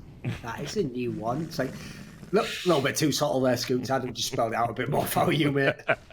I do attempt this attempt. Like, that's pretty good. Softly, He goes, hey, Robert, I know you think you're a boss a ton, but if you want to get that dick up and rising. Fuck. Wait, where am I going with this? Get the script writers in. Tell you what, call me the London Spitfire, the way I spit this fire about you in London English. Fuck. That's actually With better my than what he Korean came up team. with. Yeah, exactly. Mate, suddenly it was like listening to Pasha. So, yeah, just stop. I have to say, though, some of those clips from Pasha when he streams now are fucking banter. Oh, he's a legend, mate. Yeah. Because he's obviously, he's never going to have amazing English, but it just doesn't even matter. Like, the charisma just makes it translate whatever he's saying. Yeah, he's a good guy, man. I'm happy. I said he should have gone into fucking streaming ages ago. Like, that fucking team, like... I still think that thing where he misread what I'd said to him, that compliment, and just went mental on me, is one of the most surreal moments of my life, mate. Yeah, that was when I came online and I was thinking, that's weird. This has got a lot of comments. People must be saying it's a really nice sentiment. Yeah. And then I just see this message where he goes, like, Dana White, get this motherfucker in the octagon. I'm like, what? No, what? What's happening? No, this is a compliment. And then, he put that mad line where he goes, I will get a black dildo and shove it up your ass. Yeah, I know. Like a stream was that. And I was like, holy shit, Pasha, calm down, mate. I know. This could be taken the wrong way. I know. You know what I always say about that one? Why does the dildo have to be that? I know. Why have you done that? I know, it was mental. And then it was like, what was the compliment you said, though? It turns out, right, there was an element I'd done wrong, which is he'd said something like, I can't remember something along the lines of like, that VP losing or winning wasn't a miracle or something. And I said something like, I don't know about that, mate. I think it's a miracle when a 28-year-old ex... Yeah, that was it. It turns out he was actually a construction worker. I'd fucked it up by saying plumber. So because I remember... I meant like the... dog whistle. Coming to the UK, yeah. So, unfortunately, he took that. Believe it or not, and because part of it then said, who has like a family and it makes like 20k a month, he also took it that I was like dissing his family or some mad shit. Whereas the whole point I was trying to make him was like, it actually is pretty fucking miraculous how amazing your life's gone. Yeah, for sure. Yeah, that was a crazy one. I remember that. To be fair, I thought you took that one well as well, because I know you were aggro for a little bit, but you actually sort of. Well, the thing on that one is smoothed that because I over. actually do know that he just genuinely had misunderstood. I did message him privately and just basically tell him, like, you've taken this completely wrong, and like basically it's the opposite of what you think. Yeah, but also as well, I mean, like, for full context, like when all that Katowice stuff was going off, he was like, he's been one of the guys who has like been inviting you back and saying he'll look after you and all that stuff. So, yeah. No, he was one of the most sound people in that respect. Yeah, I've always liked Pasha, man. I think it's very hard to hate him. Yeah, for sure. Do you remember when he did that fucking? He got asked about if his teammates were cheating. And he was just Yeah, like, he said "Oh, if my teammates are cheating, I'll cut my fucking knob off." Yes, yes. That was madness. Now, the reason why I remember that, Jackie, is because a couple of years later, I saw some pretty suspicious clips of Bialy, and I was like, "Oh no, no!" Or as Exactly. Smooya interpreted it, you said Bialy's 100% cheating, And you've got clips of it. Yeah, and you've got videos. Now let's get a lynch mob going. Yeah. I believe was my quote. Yeah. Well, obviously the joke there is just like underneath, just quoted. It's me quoted, saying it by Smoo. Yeah. And tonight on Smoo News, did Donald Trump saying that he would limit immigration And- everyone is banned from the USA? And post-it note. Post-it note. Mate, Smoo should be on a post-it note. Mate. That's it- true. Yeah, Richard posted His that list one of for you. achievements will comfortably fit on a post-it note by the end of his career. I've got no doubt about that. So. Oh yeah, you're gonna love this as well because Red Eye's just tweeting about it, where like that former Kesper chairman has been sentenced to 5 years. 5 years. On corruption Yeah, charges. yeah. I've been following Who that knew, case, eh? dude. I've been following that case. Like The sad thing is that all was you need to the know about Korean embezzlement esports- stuff. Yeah. All that needs to be said about Korean esports, mate, is that when I went there years and years ago, it's like half a decade ago, I remember someone who was very knowledgeable telling me, oh, by the way, this player, and they literally pointed at a very well-known League of Legends pro from Korea, said he actually, behind the scenes, it's known that he's involved with match fixing. And I was like, right, when's this story coming out? And they go, Never. well, no, that's what I'm telling you, it'll never come out. And I go, what, we say never, it's going to break eventually. And they go, no, everyone will protect it. Everyone will ensure this story never comes out. You will never hear this mentioned again. And he was right. To this day, it's never come out. Yeah. So, you know what, say what you like about the Western scene. People like Steel and them did get banned. It was real. Yeah, but I mean, We didn't just circle the wagons and pretend like they didn't do it, did we? sure. There's definitely a lot of people that fucking got away with it. Sadly, yes. Yeah, there was a lot that did. Yeah.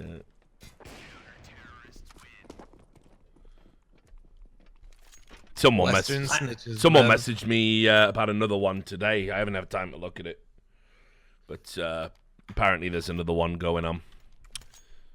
I'll tell you something interesting as well, now that I think about it. Like, I can remember a lot of times over the years, famous pro players saying similar things to Glaive, like, like unban, I buy power, like free bracks or whatever, I will say, the people who, as far as I know, did match fix and get away with it, I noticed they just never comment on the topic. Mm-hmm.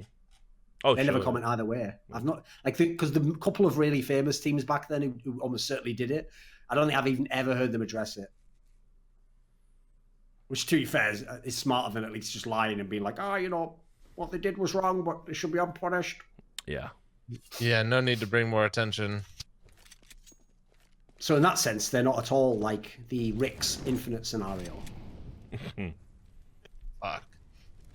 where it's just like, homie, you're just lucky I didn't know you. If I had these Skype logs,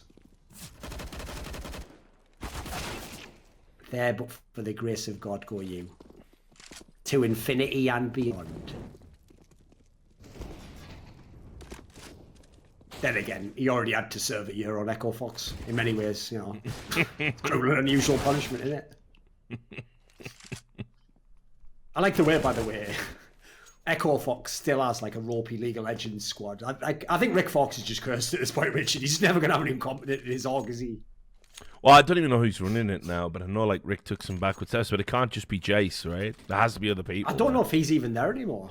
What, Jace? I believe he went to a different company, maybe, yeah. Yeah, I think maybe owned by the same conglomerate because I see him keep talking for Twin Galaxies, and I know he was running the H1Z1 league because he caught a lot of heat for that. Yes, that was where I saw him. So I assumed he'd left Echo Fox as a result. I could be wrong on that. I did obviously appreciate when I saw that headline that was like, chairman of the H1Z1 org denies problems with like corruption or whatever. Like, it's convenient. It's my old mate again. There's a fuck ton of stuff around that stuff, man. That full story still hasn't come out. That is documentary worthy. That is like full blown fire fucking festival documentary worthy. Because just the whole stuff that happened with Daybreak and Columbus Nova and their assets getting fucking like shut down because of their supposed ties to like Russian oligarchs as part of an ongoing like US investigation. Like the whole thing is crazy. But yeah, I did an interview with Rick Fox for Deserto like a few weeks ago. We were talking about that. He was pretty glowing about Jace, even though I think they don't necessarily work directly together anymore. But I mean, did the pro players end up getting paid by that eventually? I or is it still like within like the net, whatever the fuck? I think Jace Hall is still trying to supposedly chase that money. But someone's pocketed it. Yeah, the money must have been there at some point and went there. But there was like just a lot of like overspending. Oh shit! What is Launders? Did he go out of the channel? I guess he did. Shit. Sorry, Launders, dude. Didn't realize you'd fucking been moved. He just figured preemptively set up a script that takes him out of the chat. Yeah, as soon as you arrive. Yeah. About 5 minutes in. Happened to me yesterday when I. Like for 1 second, because I didn't have my fucking hands on my keyboard, so it just AFK'd me. Jerking off, of course, watching the stream. I thought 100% with you in here and Richard. The ASMR, unreal. Mm.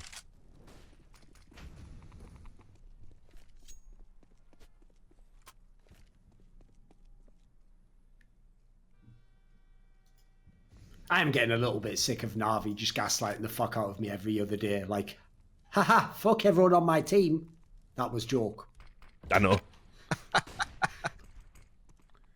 why is the world like fuck this? the major. Yeah, fuck. Just kidding. Yeah, fuck the major. Haha, Zeus funny.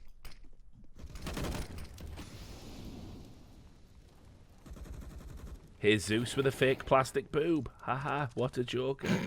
Very sophisticated. He's a fucking mug, isn't he? Fucking hell.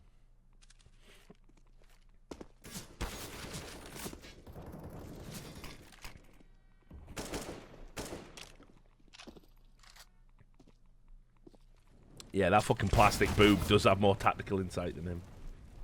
Fuck. Should make that the new IGL. Just a coach behind him. You need to calm yourself down. Zeus is outperforming Simple today, okay? Probably should be on a Zeus cam and actually see a few kills today. Yeah, I can't do it though. Him fragging out against Avangar is probably meaningless in the grand scheme of things. Let's go back to the arse cam, I reckon. Oh, it's fucking muted? Hey. Oh, God. This guy. Welcome back, Launders, dude. Jesus Hey, man. Christ. Just talking the whole time. Isn't Zeus making like a ton of money from his Faceit hub? Zeus Yeah, is making a it's ton of like money the from biggest. everything. I mean, that's honestly all he gives a fuck about, really. Oh yeah, like he's gonna retire, right? Nah, he'll be milking this for No. he'll be milking this for as long as he can. And the thing is, Na'Vi traditionally in every game they don't get rid of they don't get Legendary, big yeah. name. If you're legendary and you have brand value and a big following, you could just cruise in Na'Vi until like you're literally a withered husk. You know, think about fucking Dendy. And the thing is as well with Dendy being obviously an absolute fucking legend and a nice guy, no one's ever gonna say, yeah, Dendy's washed up. Like, No, I get that one at least. yeah. So they just kept him around until it was really untenable. But is it fun being like a pro, but then just getting roasted every day after a match? Yeah. Like you just said, it is fun getting paid 10k and doing that. over Yeah. getting paid Well- $800 to work a office job. But Unfortunately, that's what I mean. He's got a lot of money from his Face It hub and shit. Like Yeah. he's got. Yeah, but I lot think of he'll money. just think, why don't I get more money? Yeah. Yeah, You know. fair enough. I think Zeus by the way, is like- just amassing shit. Like you've seen him with his sports cars, and he ran if I had to two guess, by betting the way, sites and stuff. Even him saying he's going to retire is just a way of hyping himself.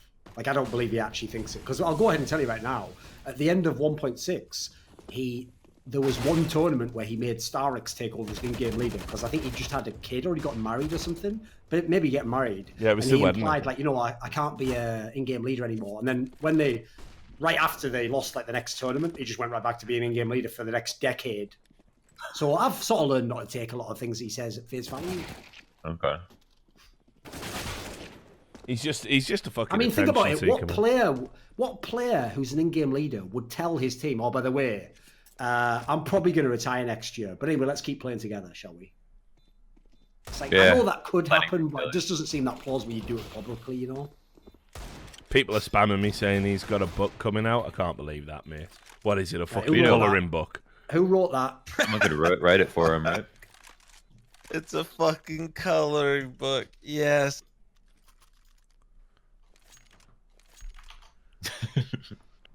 Jesus Christ. This is one of my favorite cats. I'm surprised it's not more common though. Like even Daigo had someone write a book for him, right? Yeah. Well, I mean, I've heard people say it was like ghostwritten, but like Daigo's a fucking G in that sense. He At seems least like the a stuff smart in his motherfucker. book did fit with like his philosophy. Yeah. I'm not saying he hit it, but There's actually, nothing wrong with getting a English- ghostwriter. It's just the question for me Yeah. is this. And basically, this is the reason why I fucking hate that website called the Players Lobby or whatever, which Yeah. is like the esports version of the Players Tribune. Because are you aware of that site in sports, Launders, where they like get like a famous player and they write like his story or his side of things? You know what I'm talking about? I know what you're talking about. The main problem is both of those sites, because obviously one copied the other concept, use the same concept, which is what they do is they do an interview with the player and then they just take like a few quotes and the general gist and they just sex it all up and write as though they were inside his mind. And they make, so for example, they'll take a player like the Korean player Faker in League of Legends and make him articulate thoughts he would never say publicly. Like, all of a sudden he'll be talking as though like he's like swagging on motherfuckers that he beats, or like, I am the greatest, so if you want it, come and get me. It's like the stuff that he would never say as a person. So the problem with that is, if he'd have just said something like that and you just wrote it more eloquently, great, that would be awesome. That's such a sexy storyline. But when you have completely fabricated the entire attitude that the person's given off, that's actually kind of whack. Yeah, Yeah. Faker would just say shit like he'd just say like GG and It's everyone. like very polite stuff, yeah. Yeah, and be like, oh, he's being Yeah, of course. fast, Like, aggressive. that's why. Right. Guys. That's why, that's the one that really showed how ridiculous the concept was. Because it's one thing if you do it with Double, if he might say that, but if you're doing it with Faker and trying to tell me he's getting mad cocky, come on, there's no way. Wasn't Faker known for literally not playing mid when he was practicing, just because if somebody else played it, he just wanted to let them do their thing? Didn't think you'd actually be better or some shit like that? When he was playing Korea in the solo queue coming up? I don't know about that, but I do like. The I mean, he problem with knew that he was whole- good. Like that whole topic is just kind of a bit whack to me. The thing is, Especially with as the Zeus think book, about it, with the position we've been in, what you think we've just coincidentally never managed to get any of these guys on interviews saying anything like this. They just wouldn't say it to us, except this journalist knows nothing about esports. Yeah, right. the thing about the Zeus book as well is it's probably going to be written by that fishiest fucking dude guy as well, isn't it? So it's just going One to of be my favourites. Yeah, just going to be a bunch of fucking By the way, though, grandizing fair bullshit. play. If it actually turns out that he actually did have that info, that Valve was going to change all the start money and stuff, but Valve just cocked him completely by not releasing it during that major, then on the one hand, a bit unfortunate, but on the other hand, couldn't happen to a nicer guy, could it? No, apparently it wasn't that. 'Cause we talked about it. I think he just misunderstood what he thought was going on with the Face It stuff. So, Well, somehow that'll be our fault for criticising him. nah. To be fair, he took his licks like a fucking man. I'll respect him for that. Because By the way, I will say also, fucking wrecked him. I actually find that a conflict of interest. That someone who works for ESL, I've been at ESL events where he's walking around backstage doing stuff for ESL. Someone who works for ESL simultaneously works for a pro player. Well, you wouldn't have access to any sort of stuff that could be information a pro player could never get, right? Yeah. How was that allowed? I mean, I realise I say this in the esports industry where everyone has a mad conflict of interest like that. Yeah, everything's allowed. Conflict of interest is the norm, dude. It's not fucking, and anyone who calls it out is like, what you picking on them for?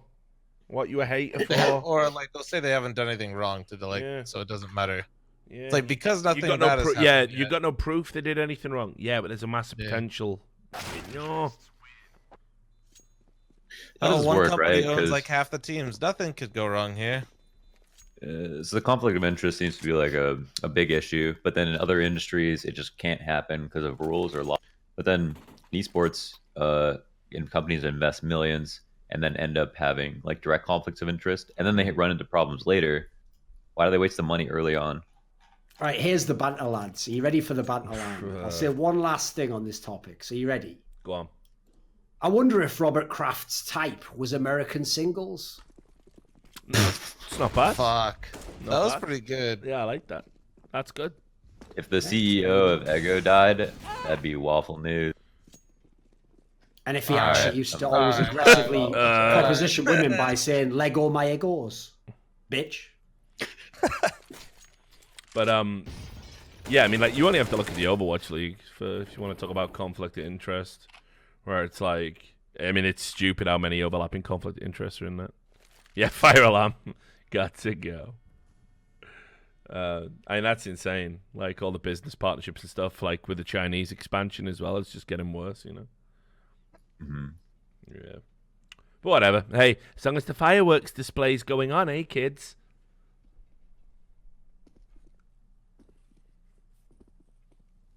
Right, speaking of which, there's a fireworks display in my living room because Sam's awake. I can smell weed. I'm going to go check him out and see what he's doing.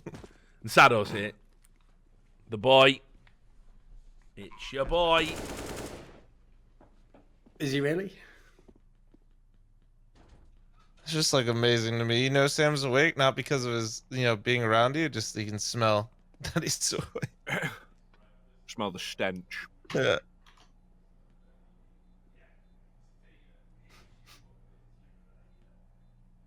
Launders, what do you think about Navi on train? They keep it pretty simple. That? They have a few different like outside takes, but they're all pretty much just like T-Con focused, I feel like. Avangar train's actually Basically, really just good. let Simple take a million aim duels Yeah. with the AWP as long as he wants, and then just go on the site when he kills them. Yeah, exactly. It's like him 40 It seconds. works though. T-Con. They're actually pretty good on this map. You can do it, yeah. I mean, even Astralis do that sometimes. I just feel like Navi's one of these teams where I actually, even though like all last year, I never saw them play much. I would just see the results. No, they're sick at train.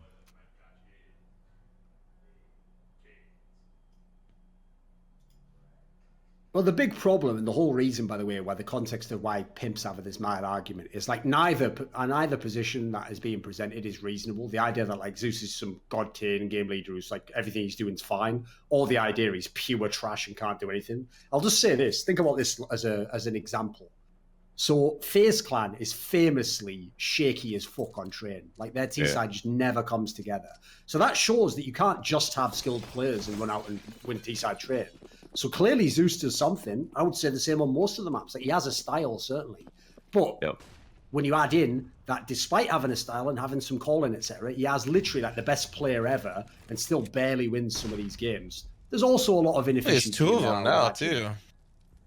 No, he does have ideas. Somewhere between the two for me. You can have like a loose default style and still win, and like FaZe and Navi both show that. But like he just brain farts sometimes, I feel like, in the mid round. He's like, also so bad individually as well. They run out of time all the time, which is a terrible sign. Exactly. That should never happen, ever. And by the way, that's one thing, if you remember the old Navi, that was when he was Guardian before Simple. They used to be amazing at not doing that. Yeah, they'd always come close, but they'd always actually get the ball. They were like the guys who get in on the 1 Oh second. So that again shows that there's something a bit off with his whatever system he's running, isn't it? So Sam's that telling was me always that insane, Sado wanted man. to come in. Is that true? Did that happen? Hmm? Somebody said Sado wanted to get dragged in. Is that right? No idea, man. Oh, okay. Sam might have just imagined it. It's So. probably just Smoothie telling you. Yeah. 100% Sado said he wanted to join the stream. 100%. I do. I forgot how, like, Navi, man, they used to run that shit. Fuck. Alright, Sado, if you figure it out, mate, just jump into the rat hole and sell, and then we can drag you in. So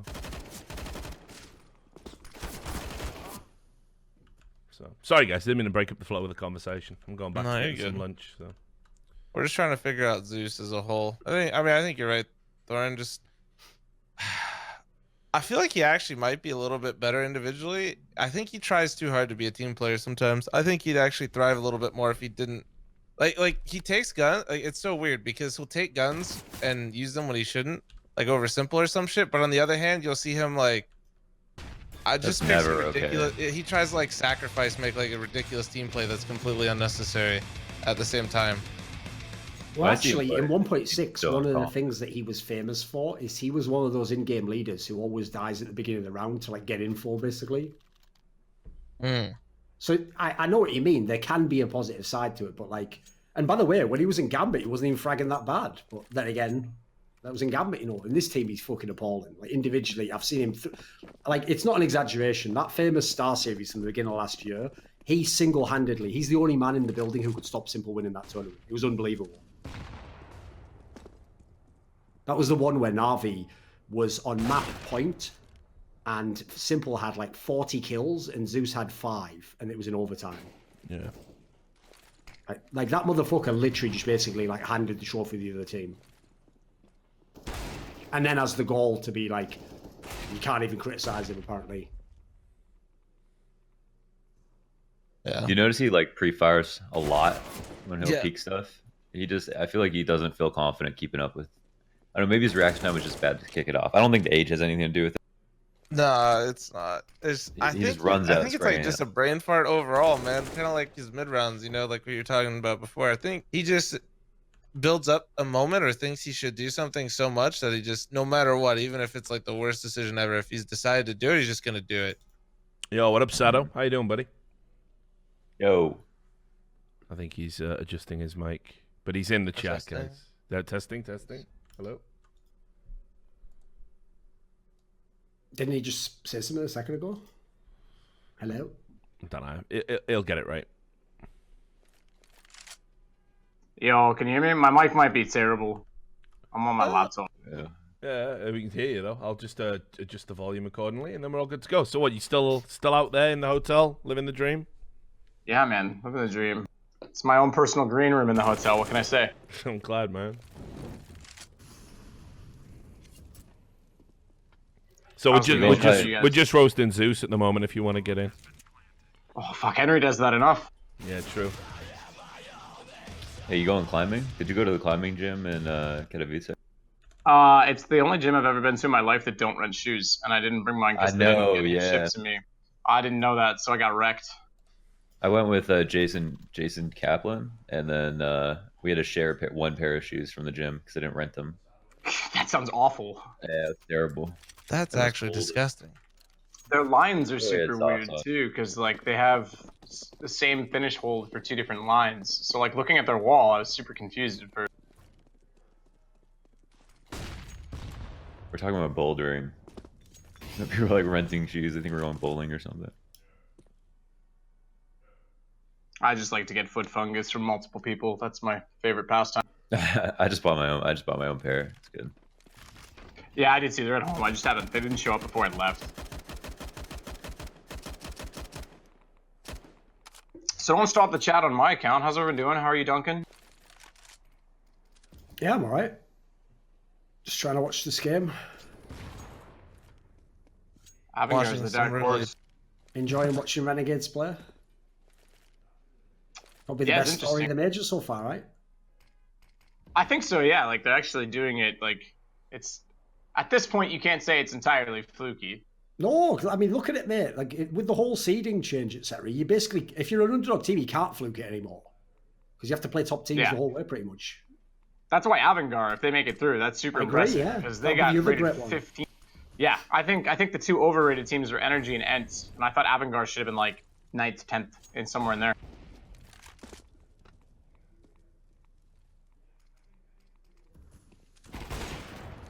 fl0m, how are you? I'm good, man. I'm good. It's just been waking up way too fucking early to watch Counter-Strike. Pretty much about it. Same. I tried to do what Richard did one day, and I woke up at 3 and tried to get on at 4, and I've been fucked the entire week afterwards. So said fuck that. I'm not doing that again. Really just loving the fact that Robert Kraft is what the fuck, Zeus? Did you guys see that? What the fuck? The GOAT. The fucking Zeus cam, man. He's living his movie. This shit's wild. Richard's probably gonna have a mental breakdown. Pull up the skateboard.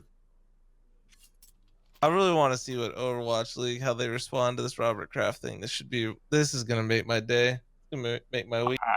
I gotta go to Google apparently. I'll give you the very short version. Is I think he got arrested for charges of soliciting a prostitute. Oh, holy shit! This is the team that's a Huck is the Boston Uprising, yeah. Or whatever, head Yeah, Boston, president of yeah, operations or GM, whatever the title is. Yeah. Yeah, that's wild. So I'm really, because I think, what did you say, Duncan, earlier? It was like, you made a good point. I forget, it was the Lakers guy. Clippers. Bus, right? Bus? Yeah. Yeah, No, right. it was a guy called Donald Sterling who was the owner of the Clippers. And what happened That's right, was his girlfriend at the time like leaked a tape of him privately telling her not to take pictures with black people. And so, understandably, in the context of the NBA, everyone went mental over that, and they literally forced him to sell his team. So this was maybe like 10 years ago, if I had to guess. Maybe a little bit less. I remember. I think it was less than that. I remember that being a pretty big media thing in North America.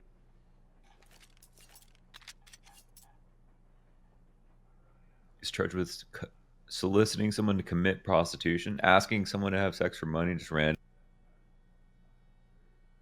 I mean, he's a bit older, you know. The whole thing about that is like, obviously, profile matters, but like, and it is against the law, no question about it where he lives. But think about like some countries that's like, who cares? That happens every night in like an establishment that of course. No one bats an eye.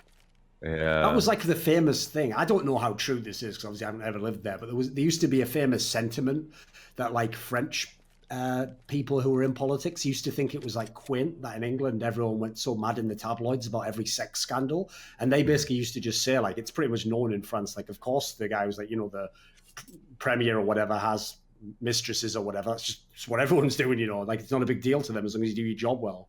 I don't know if that's true, but I'd like to believe it would be. It sounds like a more reasonable world. Nothing's reasonable in the world. Come on. Of course not. Especially not in that particular world.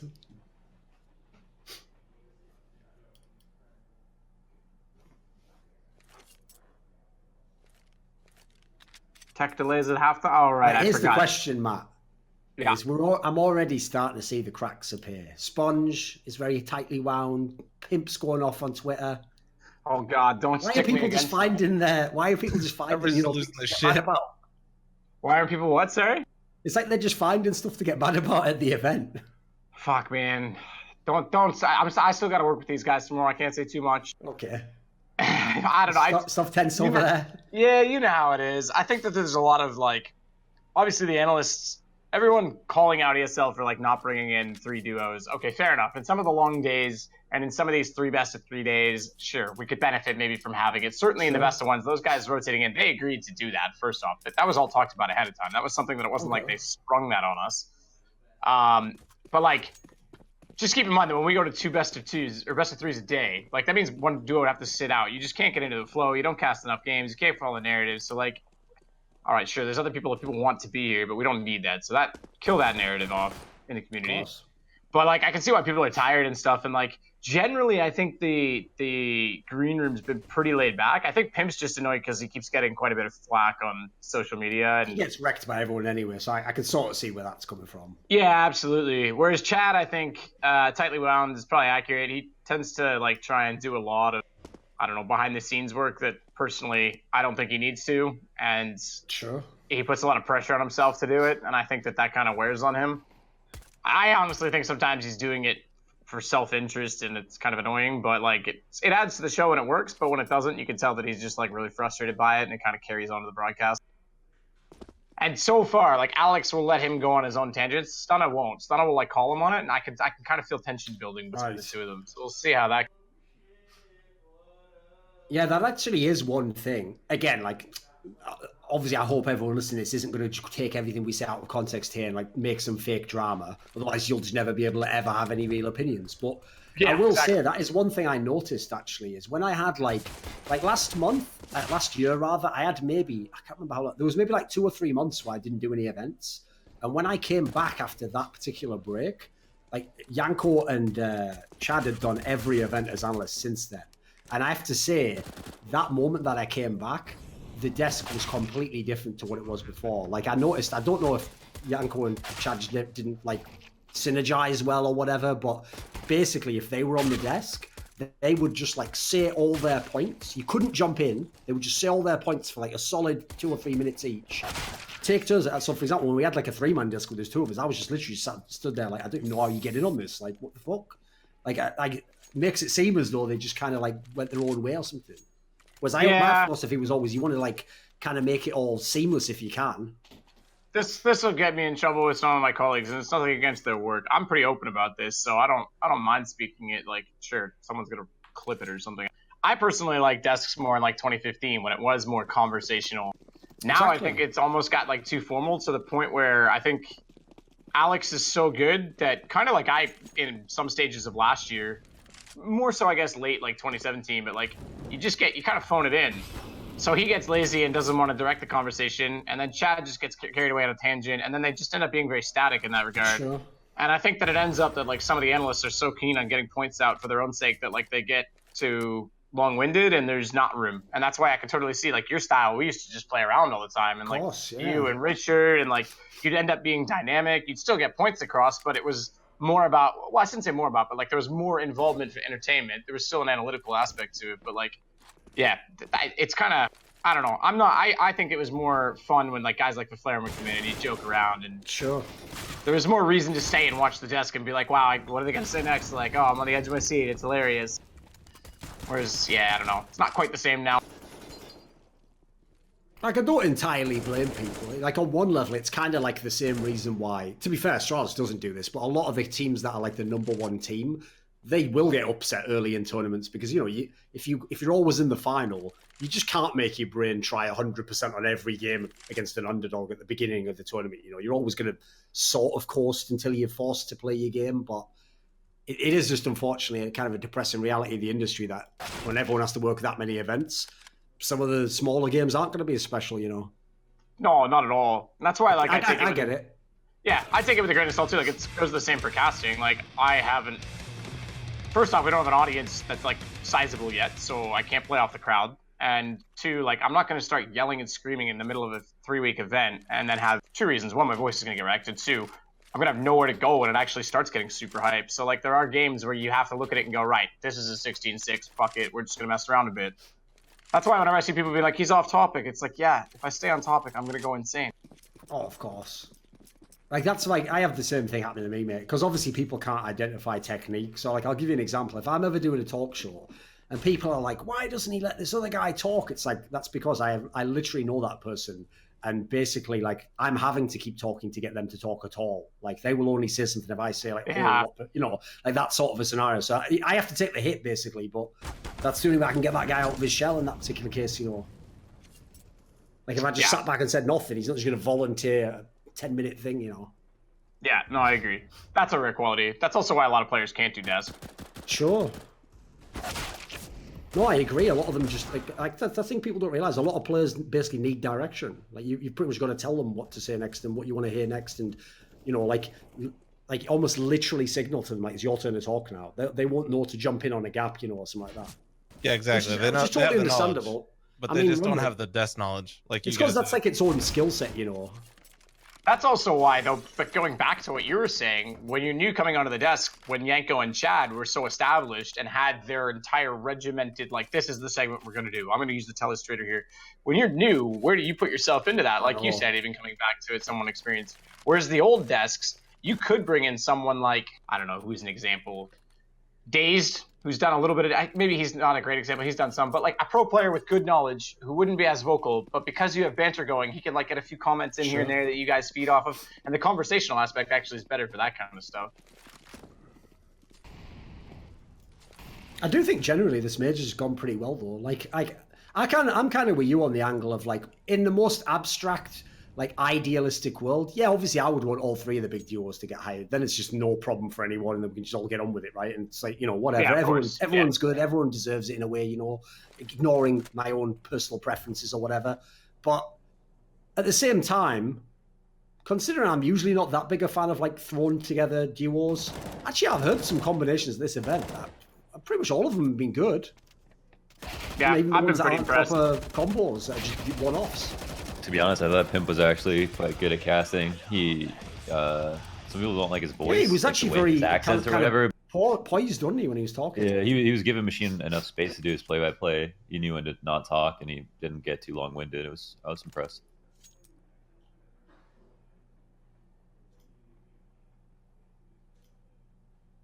Yeah, I think it's gone pretty well. It's given other people a bit of room to showcase some other skill sets too. And by the which is way, nice. one thing you must be looking forward to if you think about it is because of this ELO system and the proper seeding has meant that generally the only teams that are getting the big upsets are kind of the ones that actually were kind of like underrated. Like we couldn't know how good they were. Mate, I guarantee the bracket for this tournament is going to be one of the best playoff brackets we've ever had. And we're not going to have any of that dumb shit where the real finals in the quarters or something, you know. Yeah, especially where Liquid and Astralis went both to the top, so they're on the opposite side. Like that's so. Like this could fix so many of the problems just naturally that we had. That obviously wasn't, you know, like once you've set the format in place, the tournament organizer can't do anything. But it does cause a lot of problems for casters, talent, etc. When you know you get the final, but then it's the shit final, and then the two semis are the best ones. Like in theory, that should eliminate this now. Yeah, I'm hoping so. Yeah, I think it's going to be pretty sick. Like I think so far, like it's worked in a way that we're building into it. And also the teams that are struggling, like I think MIBR is going to look pretty good once they hit playoffs. They keep improving every day. So like stuff like that's got time to work out, especially with the best of threes. It's not like they're just like, oh shit, we showed up unprepared, like we're done now. Like no, they can build into this big time. And I don't think people have noticed, but because we have the ELO system, it means actually there's even like a natural progression to the tournament. Like you start off with the most mismatched games and you gradually work towards the better games. And in fact, the very, very best games are saved for the playoffs, basically. The one thing I will say about like the way that the ELO is redone, or it's not really like it's an ELO based system because obviously it's done based on the team's rankings. Sure. I think that like a single digit loss should, so arbitrary number here. So let's say it's you're rated number 1, you lose to number 16, but you lose 16-14. Okay, whatever the math is, leave that normal. But let's say you lose like 16-5, add an additional negative 0.5. And let's say you win in overtime, take away an additional 0.5. That way it's like, it shows the blowouts and it shows the really close games, but it doesn't necessarily just take score into like account. Even though I see the general point you're making there, the one downside to that is like certain maps that are really one-sided. That's like, true, yeah. You will get the odd one that might not have been what the score looked like, you know? Yeah, that's kind of fair. Like the old cobblestone or something, you know, if someone won like 16-5, but they started on the side where they got 12 rounds or something. You think they could have like weight to certain maps in there, or do you think it'd overcomplicate it? The other problem is just if it's. Here's the thing: if you could think it through and there was like a consistent set of logic, I'd be up for it. You know, if you could make like some really advanced algorithm that figured it all out. Like this is the average rounds they get on this map, you know? Because what like you're basically trying to do matches. when you make a system like that is you're just trying to approximate what your own brain would do, but remove any possibility of bias if you can. Which isn't it's like, you know, that's an impossible task, but you could in theory come very close. There's tough maps like the Mirage map yesterday with Liquid and Navi. It was 16-13, but if you asked Liquid, like after the interview after, he said they never felt like they lost control of the match. No, they were in they have marginally close losses, but so the numbers don't always matter that much. But bloods, yeah, for sure. 16-5, that's different. Yeah, I think fl0m's onto something. You could do it based on like an average percentages of that map or something. Yeah, like you could just take CT like look at the stats, right? Like, oh, you know, on average, the pro teams get this amount of rounds on this half, and you know, if like you're like outside that range, and then you lose by a significant margin, maybe it adds like a, you know, kind of arbitrarily 0.25 or whatever the fuck, you know. Yeah. It would take a while to figure out. That's the only thing. Yeah, it'd be really hard, but that'd be, I think, like the one way you could truly like fucking get it perfect. I mean, this is really fucking good. Like you guys were saying, I don't think there's any. This is the best system by far we've seen. It's just Yeah, and the best of threes. Both of those things alone make it better, but now you get both of them together. It's great. I didn't even think about like the games like just kind of naturally getting better. What Thorin was talking about, and it kind of shows, even though we're not even like the full on stage part yet, it felt like the last 2 days have been significantly better Counter-Strike that I've watched than obviously the rest of it. It's had a natural progression of just how the skill of the games have been as well. Well, it's actually, I think also part of it is that what's crazy is that you have these teams. The two obvious examples is like Renegades and Ents generally. I think Avangar would be in the mix as well, where it's like when you watch them play, they are nothing like the upset teams that we used to have in CS. Like, you know, the old Space Soldiers team where it's like, right, if Santaras and Calyx frag everyone in the head, they might win this map. And that's it. Yeah. You know, and these are like real teams. They actually play like proper Counter-Strike. They have proper tactics. The roles all make sense. You get the same like consistent performance from different positions. It's actually insane that teams like outside the top 10 of the rankings are real teams in that sense. Yeah. Vitality have had an easy run, huh? They lost. Actually, they lost to Tyloo. They lost to Navi. They lost to the Renegades in the best of 3. To get out of the main qualifier, they beat BP 2-0. They beat Cloud9 in a 16-14. They beat Greyhound in overtime. They're the one team that. So this is kind of the issue with the player ranking system and like recency bias, if you want to call it that. Like, they've improved in this event itself. Not even just before it, and obviously they have experience, but they've also been the beneficiary of like going against a team like Renegades who are overperforming and are rated according to that. Like, so Sure. if I'm sure if this was like 2 weeks or 3 weeks, or I shouldn't say weeks, but like 3 or 4 tournaments later, and we redid it, they'd probably have a way harder route with the same ranking system. Like, it's just how teams perceive each other at the time. The fact that Renegades went 3-0 kind of like jumped them up. Rightfully so, though, apparently, right? Like, at the same time, like, they looked really good. They didn't look like a fluke at all. I mean, they didn't roll over at all to Astralis. I mean, that was impressive. Most teams, especially when they're, you know, this isn't like they have the core, but it's a relatively newer roster. And when you're fucking playing Astralis and you're down like that, you do not see teams crawl back like that this early on to a roster. That showed a lot, I think. Yeah. I think the cool tell this week, too, is that we're not seeing, like, massive CT blowouts. Like, the whole AUG narrative was coming in. Now that we're seeing the more structured teams come in, you're seeing it level out again. It's true. I think I actually have a different opinion to most people on that one, which is that, like, I get why some people don't like the AUG, like, they don't like it aesthetically and they think it's not Counter-Strike or whatever, which is, you know, that's a separate topic.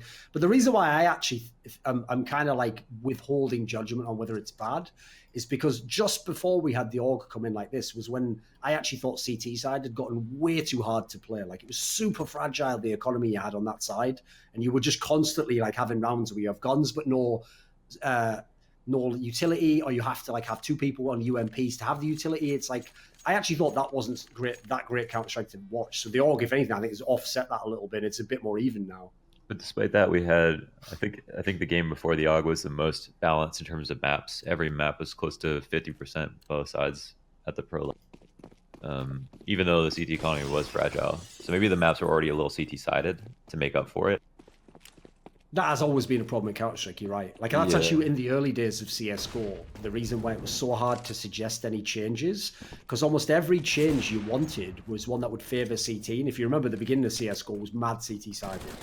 So like, fl0m said, you know, it was hard to suggest them to do something that would make the problem worse. You know, in totality, when in isolation, it would have been better, you know? fl0m said when he's designing maps, he always thinks to make them slightly CT-sided, because he said he believes people enjoy playing CT-side more. It's like there's a certain level of comfortability to it. Oh, yeah. Think like, from a Valve perspective, sure, us on esports, we want things to be, like, even and T-side and everything's great. Think about the public people that are queuing in, and it's like a super structured map. They don't want to play that. They're like, fuck this, I'm out. I don't know how to execute with this random dude that's yelling at me in another language. Like, they want to play the map so that they can just hold a position and call it a day. It's true. and that's important for the player base. So I think it's an interesting talking point. Like one of the things I've heard mentioned a few times in the green room this week is that we need, even with Nuke at the pool, we need a super CT-sided map just for the drama of like massive comebacks, because it builds this like massive exciting. It can also turn out to be completely shit if they like lose the second pistol and get blown out. But if you get those comebacks, it's pretty exciting.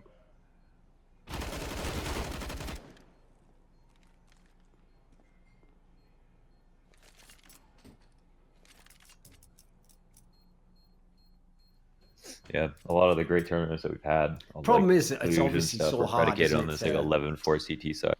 Like you never know when you make a map and when you put the map in the pool, you never really know what it's going to end up as. That's the problem. So it's hard for like people outside of the competitive community to figure that stuff out. There's no real way to like truly have a feeling of a map until the best teams are playing it. And even, I mean, think of like how long Mirage has developed for the years that it's been in. It's not like you just play it for a few hours and you have an Mirage understanding. is probably the best example, because if you remember, there was one point in time where that was like a CT-sided map. Yeah. Mm-hmm. Whereas I would say now it's literally like I don't know if you follow MOBA games, but they have a term in MOBA when you're describing the matchup as like a skill matchup. Means it's one where in theory you should lose the matchup, but if you are more skilled than the other player, you can win it. Yeah. Like despite the bans and stuff. Yeah. Like, no, as in the idea is like, say, like, okay, I'll give you a random example. Say, like, I don't know, Cassiopeia in League of Legends is weak against, I'll have to pick a random champion. I'm not a mid lane player, but I'll say, like, I don't know, Orianna or something. The idea would be you can still pick Orianna into Cassiopeia if you are a better player than the Cassiopeia player, because you will know the context of how it's a weaker matchup, and you can make up for that by being a better player. So the analogy here would be, what would be a good map to give an example of that? Oh, Nuke would be an obvious one. Like when Astralis plays Nuke, it looks T-sided, but it obviously isn't at all. That's a good point. Like think about how many times they've lost pistol and still got like a solid 6 or 7 rounds. It's ridiculous, but no one else can do that pretty much. Yeah, that's true. I mean, when you look at the map or the stats on what maps are sided, you look at like a really grand number with everybody's rounds involved. Exactly. But that doesn't account for like the 11-4s and whatever that can happen with good teams. That's also, by the way, the big problem if you try and convince Valve of any of these things is they're going to check the stats for everyone in matchmaking. So if like matchmaking people can't do the things that make a map OP on a certain side, it's not going to show up in the numbers. That's what I feel like happened with Sub-Zero, where there's so much play testing, but everyone who play tested it was pugging it. So if you don't force people to learn smokes, like how could you get someone to like Train if they just introduced Train today? It's like one of the hardest maps that we have. Oh, I don't think so. Like I don't know about you, but if you ever try playing like Face It or matchmaking, people hate Train it because obviously you know, like if you play outside on CT, you can get shot like 7 different angles in the head. So you know you need team play, don't you? I always veto Train when I pug. I never play it in pugs. I play it in FPL all the time, and I'll play it on my team. It's our like best map, but when you play, pug environment of Train is actually awful. It's not even people that even if you win, it isn't how you're actually playing Train. It's just your team kind of like hit more shots. It's had nothing to do with anything your team was actually doing. Yeah, it's because the choke points are so small. It's like contrast. Choke points are so small. The utility lineups are impossible. If there's no way you run out of team main and know how to smoke.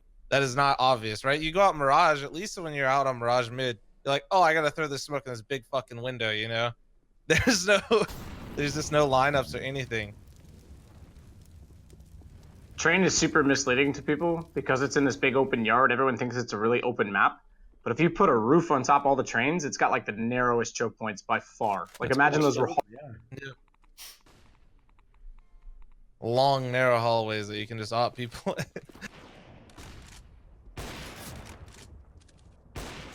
Yeah, like how they do it in Rainbow Six. They've got like, I don't know, it's something ridiculous. Like they have 20 maps in casual like online matchmaking play, and then they have 11 or 12 maps for pro play. And they're so unpolished. They look like Nuke did at the beginning of CSGO, you know, with all them like entities and boxes and shit all over the place. Okay. Like when the barrels were on Dust 2 and shit. Yeah. Even the lobby, and it's crazy. But because they do that, everyone's used to having unpolished maps.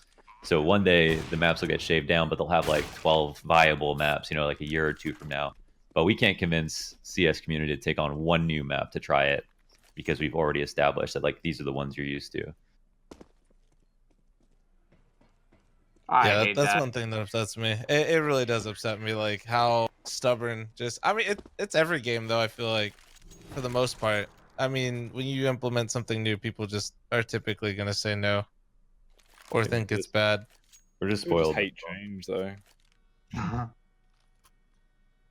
So that's why I think like the return of Tuscan would actually be fucking. I was just gonna say literally was gonna say the exact same thing. There we go. They had I played CSGO matches on Tuscan. They had put that in the actual competitive. The Brutes version that came out before. Yeah. It was okay. It was super dark. It was really hard. Super buggy as well. It was messy and stuff. Yeah, you could get out the map. Yeah, dude, you could jump out the map in like 7 different places on that map. It was fire. Something with like the early maps of Counter-Strike, I felt like they were always trying to, like, for some reason they were just overly dark in like so many different corridors.